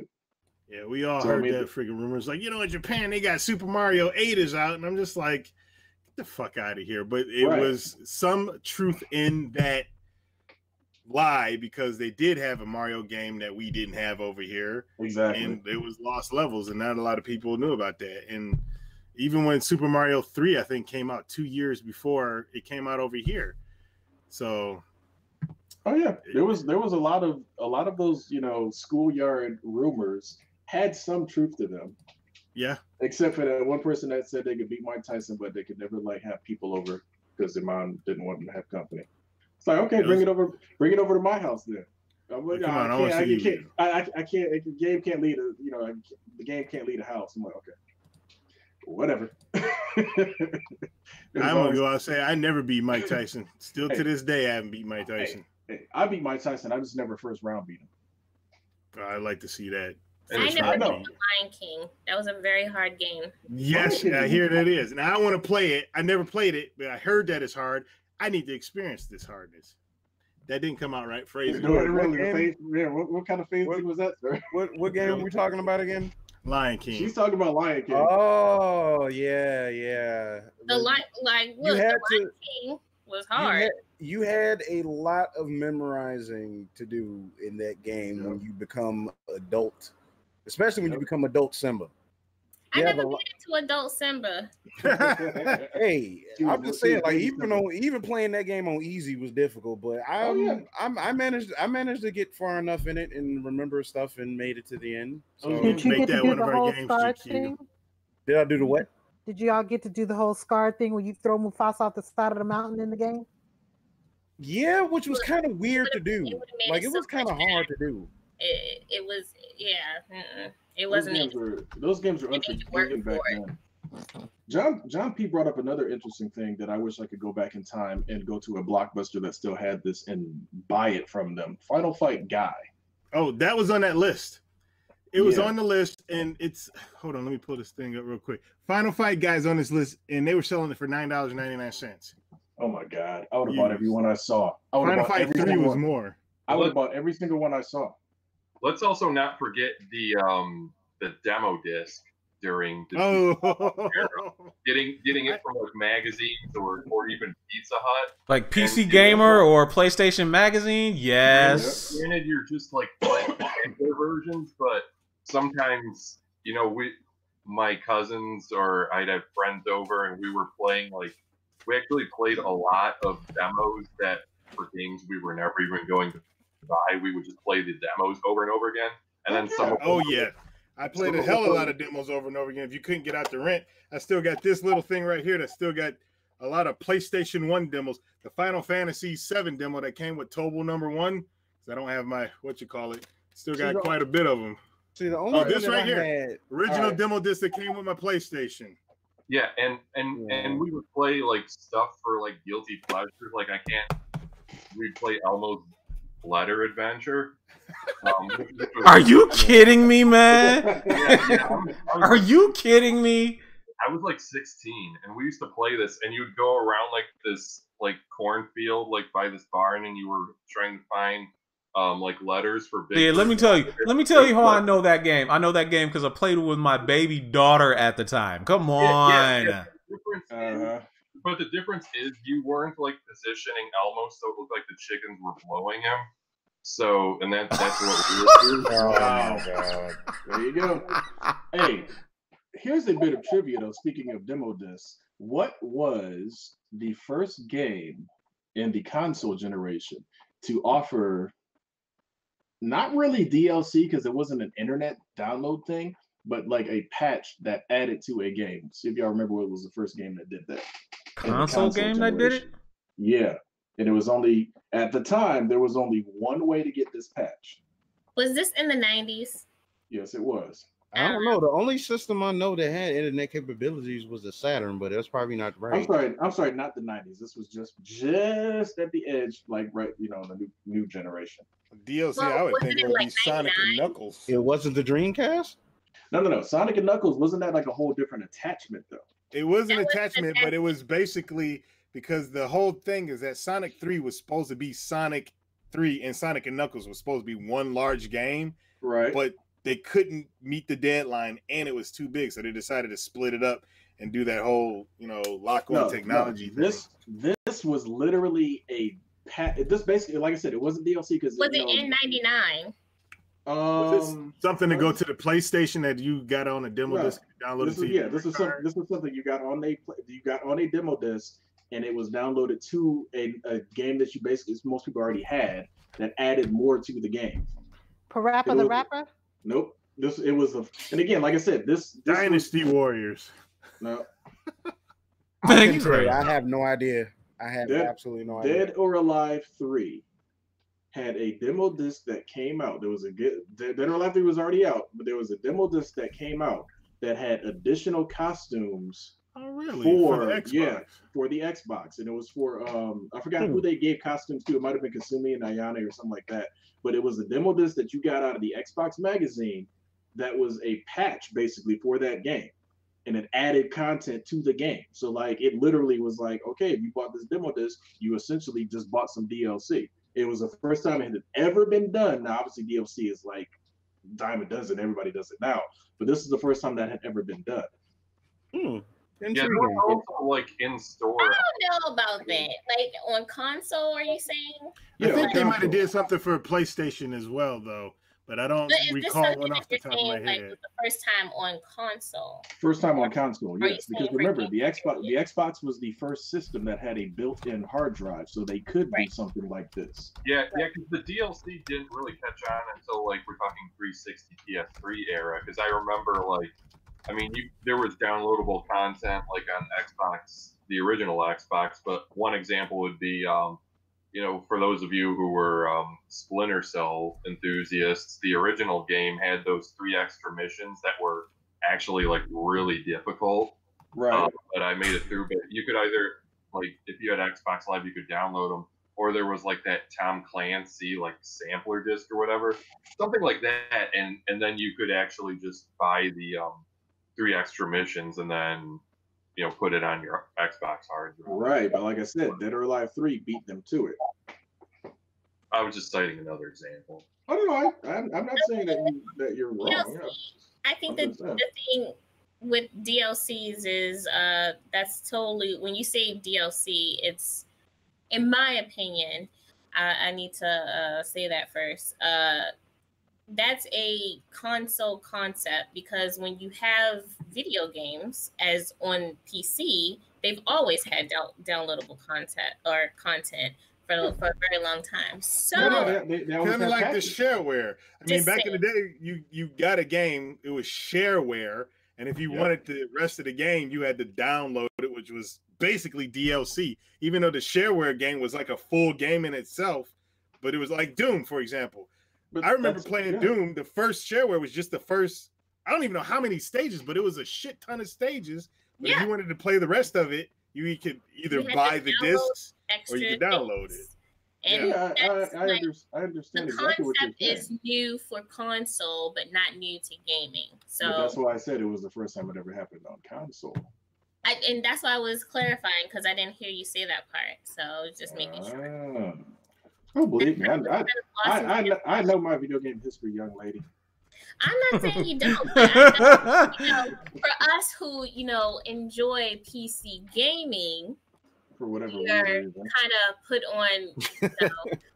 Now, I ain't no PC Master Race guy, but PC back in the day was the truth. No, come on. PC was okay back in the day, but most of the stuff y'all had was boring simulators. Very lackluster ports of arcade fighters. So I was like, y'all didn't have. I ain't play them damn ports. They weren't worth my time. I played the original, like the flight sims and stuff like that. Those were great. But the platformers were just like GQ. Since you like fighting games, I will say console is best suited for fighting games. For me, playing a fighting game on PC is terrible. It's not fun. Now it's fun. Now it's fun. Unless you can playing on PC a fighting game with keyboard and mouse is not fun. Just a big ass hitbox. It's not. It's really not. Your freaking keyboard is a hitbox. Like I think I tried. That's not fun. Oh, it's not fun at all. No. I mean, the closest I've ever done it was like playing fighting games on emulator, and that shit was not fun on keyboards at all. Like trying to play Street Fighter 2 on keyboard was a pain in the ass. Hey, I tried it. I did it though. I did it. Hey, wait, real quick before go ahead, just real quick. Nothing is going to compare to playing Street Fighter on the original Genesis pad. That's worse than playing on keyboard. Just to let it be known. Oh, on the original NES pad? Oh, dude, that was terrible. No. The original Genesis 3-button. It was more. Oh, the 3-button pad? Oh, dog. Remember when we had to press start in order to switch between punches and kicks? Yeah. I don't even remember how that scheme even worked. That's the worst experience ever. So I want to. That was the worst experience ever, without question.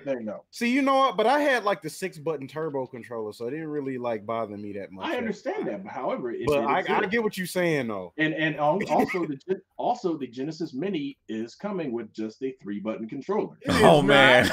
Anyway, LGZ, go right ahead. Go ahead. I was just gonna say Sega.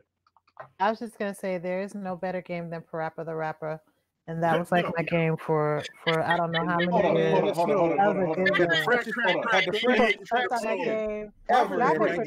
But the game was good. No, Parappa was fun. Parappa was a fun game, but here's the thing: did you get the remake when they re-released it? No, I did not. Why not? I didn't even know they re-released it. Do you have a PS4? PlayStation 4. Oh, I got a PlayStation, so yeah. Okay, well, your homework tonight is to go to the PSN store and get the Parappa the Rapper, so you can play it again. In the rain or in the snow. Kick, punch. I got that from Kick. I tried to download that. Kick, punch. Kick, punch. That game is fun. I don't care what nobody says. It was fun. And when you revisit the game for the music, that's it. When you got the opportunity to freestyle, oh my god, that game was so fun. That was like the best part when you could especially the first level with the onion, the chop. Right. It made 0 sense. But anyway, as soon as you got to the point where he was like, "Oh, you know what you're doing," and he would just leave you alone, and you could just freestyle. That game was perfect. Awesome. I was like, I'm gonna have to replay that game to do that because I've never gotten. I gotta get the game.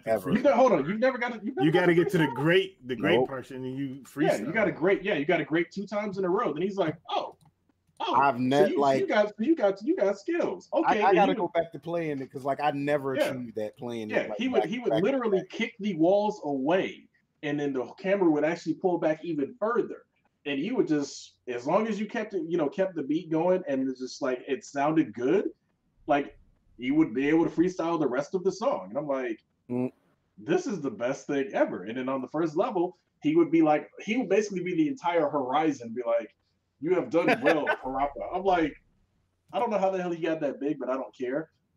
I've only been able to freestyle, I think I've only been able to freestyle on 3 out of the 6 stages though. Because the driving stage freestyle is fun because the words he's using, you can come up with some really cool mixtures.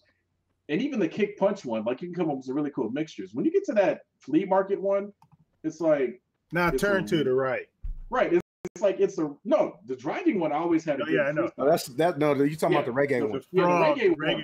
Yeah, which I thought was the best song in the freaking game. That's the hardest one. Arguably it was. Really? I thought the freaking the chicken one was the hardest one. Oh, dude, I've never freestyled on her stage because she's that one was actually difficult. I think the out of her mind one was that one was difficult. Yeah, I thought that stage was difficult. Why in the hell am I fucking losing on this damn stage? Speaking of rhythm games, and this is getting still within the 90s. Remember Busta Groove? Oh yeah, dude. Always wanted to play it. Never did. That's another game. Was it Busta Groove? Wait, was it called Busta? Yeah, it was Busta Groove over here. Yeah, that was the move. Was a puzzle game. Yeah, Busta Move which is off the Puzzle Bobble. Yeah, the rhythm game. That had hidden inputs. I was like, how you gonna put the hidden inputs in there too? That's so crazy. That game was great, which I find is funny. I was playing it the other day. Well, a couple of months ago, a few months ago on the HD TV, which they say the timing would be off. I was actually using the PlayStation 2 and was actually able to time it and was like actually winning. I got all the way to what was the damn thing? Was it not Capoeira? What the fuck is that? The Flying Soul Z? Was that what it? No, that's not. I think so, but all I know is Heat had the best music. Yeah, Heat's music was awesome. Everybody all I like almost everybody's music in that. Everybody all quiet like they didn't play no games. Like I wanted to point out that I owned the definitive version of Street Fighter 2, which was the Street Fighter 2 Tiger Watch game. Wow. Wow, bro. Well, how many of you guys are you serious right now? Hey, how many of you guys remember Jackie Chan Stuntmaster for PS1? Hey, I do. I remember that. And I don't remember if it came out in the 90s or not, but remember that it was late 90s. Okay. All right. Like I think it was like either 98 or 99-ish. It was like around that time. It was like when was that one Jet Li game that they had for PS2 where you just use the right stick? That was on PS2. That was on PS2. That was like 2001, 2002. Jet Li. Yeah, it was Rise of Honor. I have that game actually. That game was actually pretty cool, but Death by Degrees was the one that they actually they built that game, and then Death by Degrees was the next game to use that exact engine. The one with Nina? Yep. Yeah, okay. I never played that one. Never played that. But wait a minute. I just remembered something. How many of you guys remember Bruce Willis Apocalypse? I got it. Obscure. Of course he's got it. What video game historian would he be if he didn't have it? Probably like one of the. Did you play it? I had it. I popped it in for a hot second to play it, and it's something I actually want to go back to. Okay. Hold on. Was that one of those purchases like you had to check to make sure it worked? No, that sounds like because when you say I had to pop it in just to try it, I was like, right. That sounds like you popped it in to make sure it actually loads up, and it's like I didn't get like so. No, I played it for a little bit, and I was like, I want to come back to it and actually play. That could be one of those games that could be on our thing because, gosh. I'm looking at you like that little African kid looking at that white chick in that one meme, right? So I haven't played as extensively as I played one, though. One was also a freaking great. One was amazing. Run and gun, you could say Contra-esque type game. That's how they should have did a 3D Contra game. Most definitely would be like that because the PlayStation had 2 Contra games, if I remember correctly. I think the Saturn might have had both of them as well, or just one of them. On PS1? PS1 had 2 Contra games, and they were not good. It was Legacy of War and what the hell is the name of the other one? I don't even remember that. The only ones I do remember was the ones that they came out with on PS2, I think. No, they had PS1 Contra games. I don't own either one of those games because I know my cousin had one of them, and I don't remember it being very good. Part of me now probably would get it just because I'd like to experience it and maybe do a review or something on it. I want to bring back doing the reviews for video games. Yeah, Legacy of War was the name of it. Maybe it was only one of them. I don't remember if it was 1 or 2. But I do know Legacy of War, and they said it was just not a very good Contra game. This really makes me think too, like especially like along with the 90s games, like you guys like remember how silly like some of their commercials were like back then? God, like, yes. Dude, like the one that I think it was my favorite for a really long time was the commercial for Jet Moto 2. And it was the one, it was like 2 of them. The old lady was playing, and then like the dude on the bike got sick of going slow and yelled at the lady for going too slow. Those commercials were silly as shit back then. Yeah, they were. Some of them were so good though, but it was like that was the one that used to kill me. The Dr. Mario for Game Boy Color used to kill me because that was like the dude with his head shrunk and he was like singing that song. The main commercials was Sega's commercials dissing Nintendo. Oh, those commercials were yeah.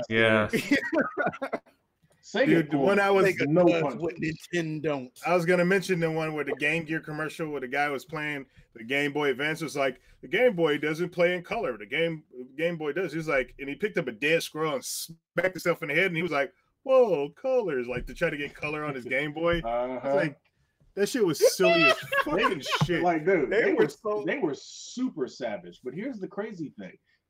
And this is so funny to think that, like, okay, Game Gear was obviously a better thing. That battery life is what killed it, man. Like, like Game Boy, like shitty battery life. Right, like Game Boy, 4 AA batteries last you like 2 years. Game Gear was like 6 AA batteries. It was like, dude, you got an hour and a half, maybe. Hour and a half. I would say 15 minutes. Like, you better get through this level right now. Shit, I gotta get to the save point. Yeah, I think the Nomad. I don't remember too much about it, but I did have the Sega Nomad. For those who don't know, it was a portable console. Oh yeah, the portable Genesis thing. I remember that. Yeah, I had a friend that battery life was on that, but I think it took quite a few. Oh, it did, but you can plug it in as well. Oh yeah, that was the saving grace of that one, but it was just like the Game Gear. Plug it in, that's just a Sega Genesis. You know, Exactly. It wasn't portable. That was Nintendo's claim to fame. Their battery life on the Game Boy was insane. Dude, Nintendo's battery life is still crazy. Hold on, real quick. I got to show you guys something. Uh-oh. While he's getting that, go ahead, Eric. You're talking about playing fighting games on the 3-button pad. I had Mortal Kombat for Game Boy. Let's not forget Mortal Kombat 1 for Game Boy. The only version you can play is Goro. Yeah, that's true. Check this out. This is what I want to show you. This right here was given to me by a friend probably 13, 14 years ago. This is no fucking joke. He says, I'm going to give this to you. I can't find a charger. It has a little battery life left into it. And I freaking took it and I turn it on every once in a while, but this still happens. This thing still comes on an old Game Boy Color. Wow, look at that. 14 fucking years. That's how long the battery's been lasting in this thing. That's crazy. That's no fucking joke. I don't have a charger for this thing, and I need to get one. But that right there, that's disgusting. That's fucking insane. See, well, yeah, I'll give Nintendo credit for that. Their battery life, however they do it. Cell phone batteries. Yeah, I wish they would. Like, why? That'd be awesome, though. That really would. Let me say this: we need to find out who makes their batteries because they don't probably make the batteries. But right. Well, I think they depend on Apple now. Well, here's the other thing, though. In all honesty, with that, we know why cell phone batteries die faster than like just a Game Boy battery would. Of course. But that is insane, though. 14 years and that thing still ain't got a charger, and it still comes on like, hey, I'm ready to play. Right. That's insane. Man, you know what? Question. So, did you guys play strategy games? Like, no, hate them. Sorry. It depended on which ones you're talking about. Now, if you're talking like, she loves strategy games, Age of Empires, any type of strategy. I don't know why I don't like strategy games. I just StarCraft and Warcraft, like I said, bothered me because this is what happened. I tried playing Warcraft, and this was before StarCraft. The original Warcraft was like how StarCraft and StarCraft 2 is now, right? So I'm playing this game. I'm trying to build up my army. I'm trying to do all this stuff because my friend said you're supposed to do. And then I see the computer come along and start fucking coming and finding me distracted. So how the fuck this computer build up its fucking army this fast and find me this fast? I was playing no more than 10 minutes. Like, how the fuck did it do that? And I was like, you know what? I'm not playing this one. This is stupid. This fucking computer is cheating. I had to build up my fucking army and then find him. Better. The computer is cheating. Better. Yeah, the computer cheating. Always been the computer always cheats. Always cheating. That's always cheating. That's why it makes it better, because you know when you figure out how to outsmart the computer, which it is possible. Then it's all gravy from there. I want to know how the hell you build your army that fast. Then just tell me how you build your army in 10 minutes, and then find me. Has an army. The computer already has an army. Exactly. It found me and built up the army before I even freaking had resources to do anything. I was like, you know what? You're done. I'm sorry. Never played. Everybody be trying to figure out how to outsmart. Hey, Dido, check out that link I just gave you, because that shows that's what the American Genesis Mini is going to come with. But I know, like, as far as like really bad 90s iterations like of anything. I don't know how. I don't know how many of you guys remember, but you guys remember the little handheld company Tiger, right? Mm-hmm. Okay, remember when they tried to come out with like a handheld console system called Gamecom? Oh yeah, I remember the game.com. That thing it had Resident Evil 2 was on there. So bad. Like, man, I had my mother bought 2 games for me on that thing. The only game I wound up only playing on there was like the built-in digital version of Lights Out, because that was like the only game that was interesting on it. She had got me, I think it was The Lost World, Jurassic Park, and Batman and Robin. Those games were so bad. I can only imagine the game. Batman and Robin was uber trash, dude. Like it was look up the Resident Evil 2 for Gamecom if you want to see trash. But we're forgetting the definitive handheld console, which was the Pro 200. And if you remember the commercials for that, it told you to throw out those expensive game cartridges, and you see someone dropping an SNES cartridge in a trash can. And then, the Pro 200 had 200 games built into it, like Race Car and Brick and other shit like that. Yeah. And I actually do know a guy who owned that as a kid. That's crazy. John P just called this one out in the chat. This was my The Lynx. Damn. I loved this. Wow, you got which version is that one? The original. Remember I was telling you this other one is about like this much smaller. This is the original, big body Lynx, and I love this thing, man. This thing had here's what was cool about the Lynx. The Lynx, not only could you flip the screen so you could play left-handed or right-handed, that was a good innovation. Yeah. The games were like, similar to TurboGrafx. They were on, almost like cards, basically. Mm-hmm. He got the original one. You got this one right here. Yeah, you got the Mach 2.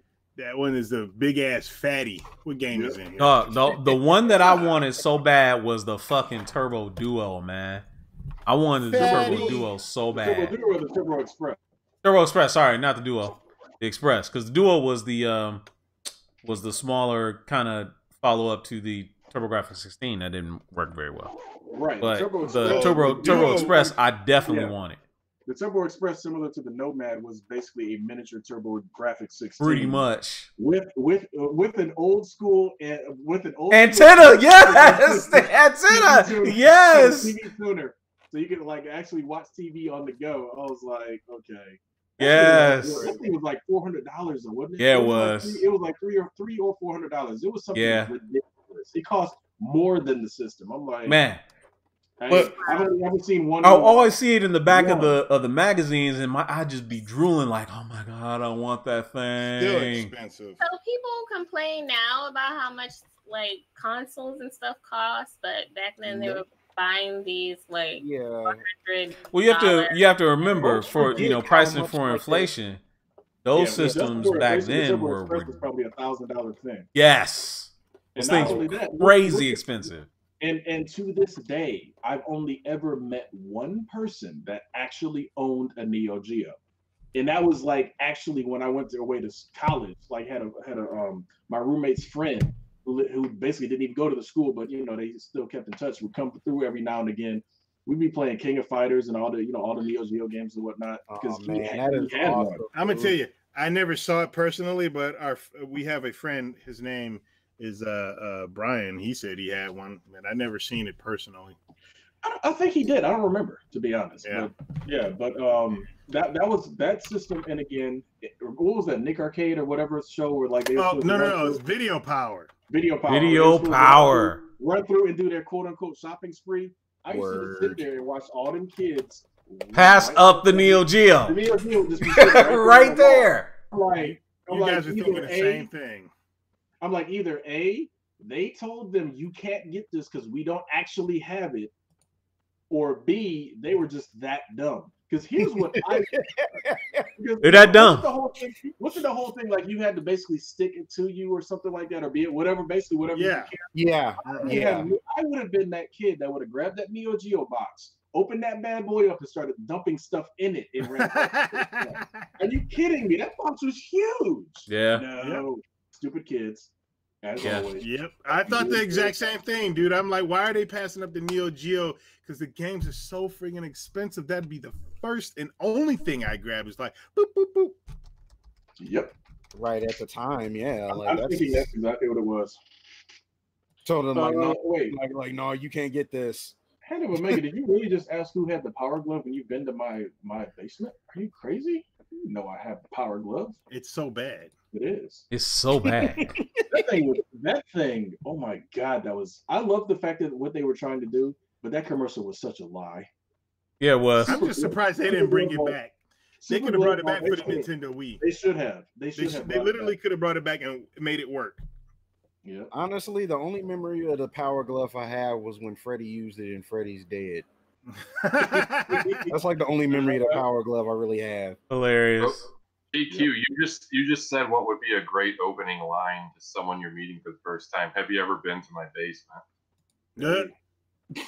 That sounds creepy as hell. My basement is the land of dreams. I don't give a damn. It's designed to be a trap of like pleasure and fun. But yes, I don't give a damn how messed up that sounds. I can write a whole story off of that line. That line. All right. I'm pretty sure that plot has made like several $1 million already. Not how I'll write it.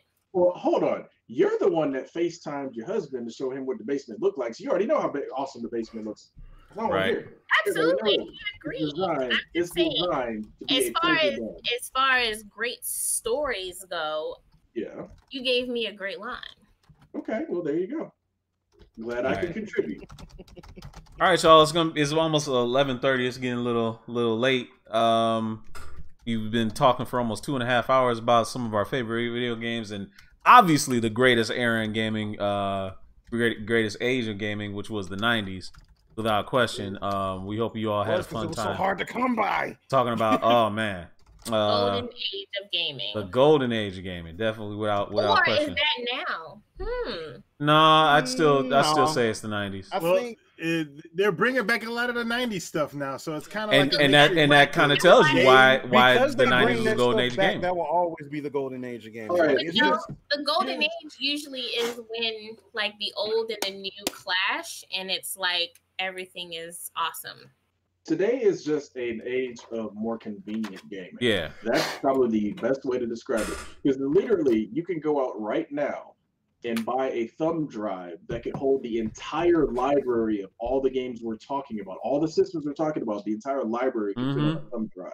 Yep. So that's just that in and of itself shows that like, okay, the now age is definitely the age of convenience. But as far as gaming being like this massive marketing juggernaut like it used to be, I don't see it. Just like you have like, because back in the day, fighting games were tip top. Yeah, that was like the genre of everything. You had your first person shooters that were coming up, and mainly PC players were doing those. Yeah, you had all those platformers that Nintendo was kicking out, and all the companies were kicking out, not just Nintendo actually. So I say this is more of the golden age of gaming, mainly because not only because back then gaming and games were marketed more to children, and that was their main thing. Well, and when I that's kind of anybody under the age of basically 18, and now games it runs the gamut. Like you have games for little children all the way up to older adults, and you can also find all of those games we talked about tonight. And like you said, yes, there is a convenience to it, but there's also so many other great elements of it. So I feel like now might be the golden age, and more of that back in the 90s is more of this like it was an important time. Here's the reason I'll say that. I'll counter with that by saying this, right? I think now the kids that you were talking about, which were like, all of us here on the panel, right? Right. That's the era we grew up in. We're now the adults. We're running the show of the gaming age now. And all we want to do is go back to those days because that's when gaming was really, really, really great. But again, we changed because we're in the positions we're in now. We've changed the industry to make it even more accessible for more people. So it started with that generation, with our generation. It started in the 90s. It started with us. Because like a lot of the people in the 80s that played games, they put them down and they stopped playing. It's the golden age. This is why I say it's the golden age. Like for everything you just said, that makes now the golden age because we are bringing it to the forefront and it's more mainstream and it's not taboo and it's not something that you just say, oh, I'm going to buy this for my kid. No, I'm going to go out and get this game for me. And it's something that I enjoy. So I think now is the golden age. Meow Yen, you have a very valid point there. Yep. Let's be honest. The reason that this is the golden age for you now is because your controller is finally plugged in. Yeah. Let's tell the truth. Yeah. Your controller is actually plugged in and you actually playing the game. But that's the thing. That's what makes it the golden age is that, you know, me and other people my age and older control the reins. So it is something that we are having we have conventions for them. We have E3. We have all these amazing things, which in the 90s wasn't a thing. So now is the golden age. Take that back because CES was a thing, and I very much went to the very first CES that was open to the public so I could play Street Fighter 2 on the SNES before it came out. So was that all across the country or international? Chicago. It was in Chicago. My parents took me to the CES so I could go check it out. Chicago is not international. I don't care about the rest of the people. Again, you gotta understand. You have to understand. I don't care about the rest of the people. It was a start. It was a starting point. It was a beginning point. It was the explosion. But now it's the golden age. I did go to a Nintendo convention in the early 90s when I was still living in Kansas City, Missouri. I want to say it was early 1991 because I remember playing Super Mario Brothers 3. I think it was Ninja Gaiden 2 or 3. A few other games before they were on the open market. They were basically like walk-up demos and stuff. And I still say that was the rise. That was the rise. And now the Nintendo Championship. Now is that sweet spot. I can't remember what it was called. It might have even been like a touring convention, but there was like this giant Mario at the front of the convention center as well. Yep. And the Nintendo Championships. They had a lot of stuff going on during the time. So I'm just saying. I'm just letting you know. Exactly. And they were the pioneers, is which I would say. The 90s was the pioneering time for all that we have now, which makes now the golden age. So. Yeah, I get what you're saying, but like I said, I think it's really you're happy that your controller is finally plugged in, your brothers aren't locking you out, and you're actually playing. So now this feels and I have so much better games in them now. In some cases, yes, you do. Some cases. So, all right, guys, we're going to go ahead and get out of here. We hope you enjoyed the show. Check us out right here live on Facebook or on YouTube, 9 p.m. Eastern, 8 p.m. Central Time every Wednesday. Next week, we're going to be talking about some of what is next week's topic, Meow Yen? I forget. Women in fandom, I believe. Is that right? Oh, next week is going to be fun. Next week is Women in Fandom. And that runs the entire gamut of fandom from gaming to any type of anything that you can think of in fandom and how women affect it or anything you can think of. Women are here. Yeah, also, we're going to have a bunch of cosplayers on deck. And oh yes, from cosplay to video games and everything else. And speaking of women, today is Women's Veterans Day, and that is what it's Women's Veterans Day. Hey, big ups to you. Yes, it's the first in 1949 was the first time women were allowed into the armed forces. So this is where the whole Women's Veterans Day comes. It's not a crash on women at all. Right. We're not bashing women at all. No. History of a law that was passed. Uplifting. We're gonna be uplifting. Yeah. All right, y'all. So make sure you come back and check us out next week. If you haven't yet, go and check out our YouTube channel, youtube.com/culturejunkies. We'll be back next week with a grand show, and I want to thank all of my guests, including my friend DQ there on the screen, LGZ, Great Dada Kuji, Eric Joseph for rejoining the show after a long hiatus, Fallen Marvel, and yeah. So we will see you guys next week. Yeah, we hope you had a great time. We'll see you guys later. Have a good evening. Deuces, friends. See you next week. Bye. Good night, all you happy people.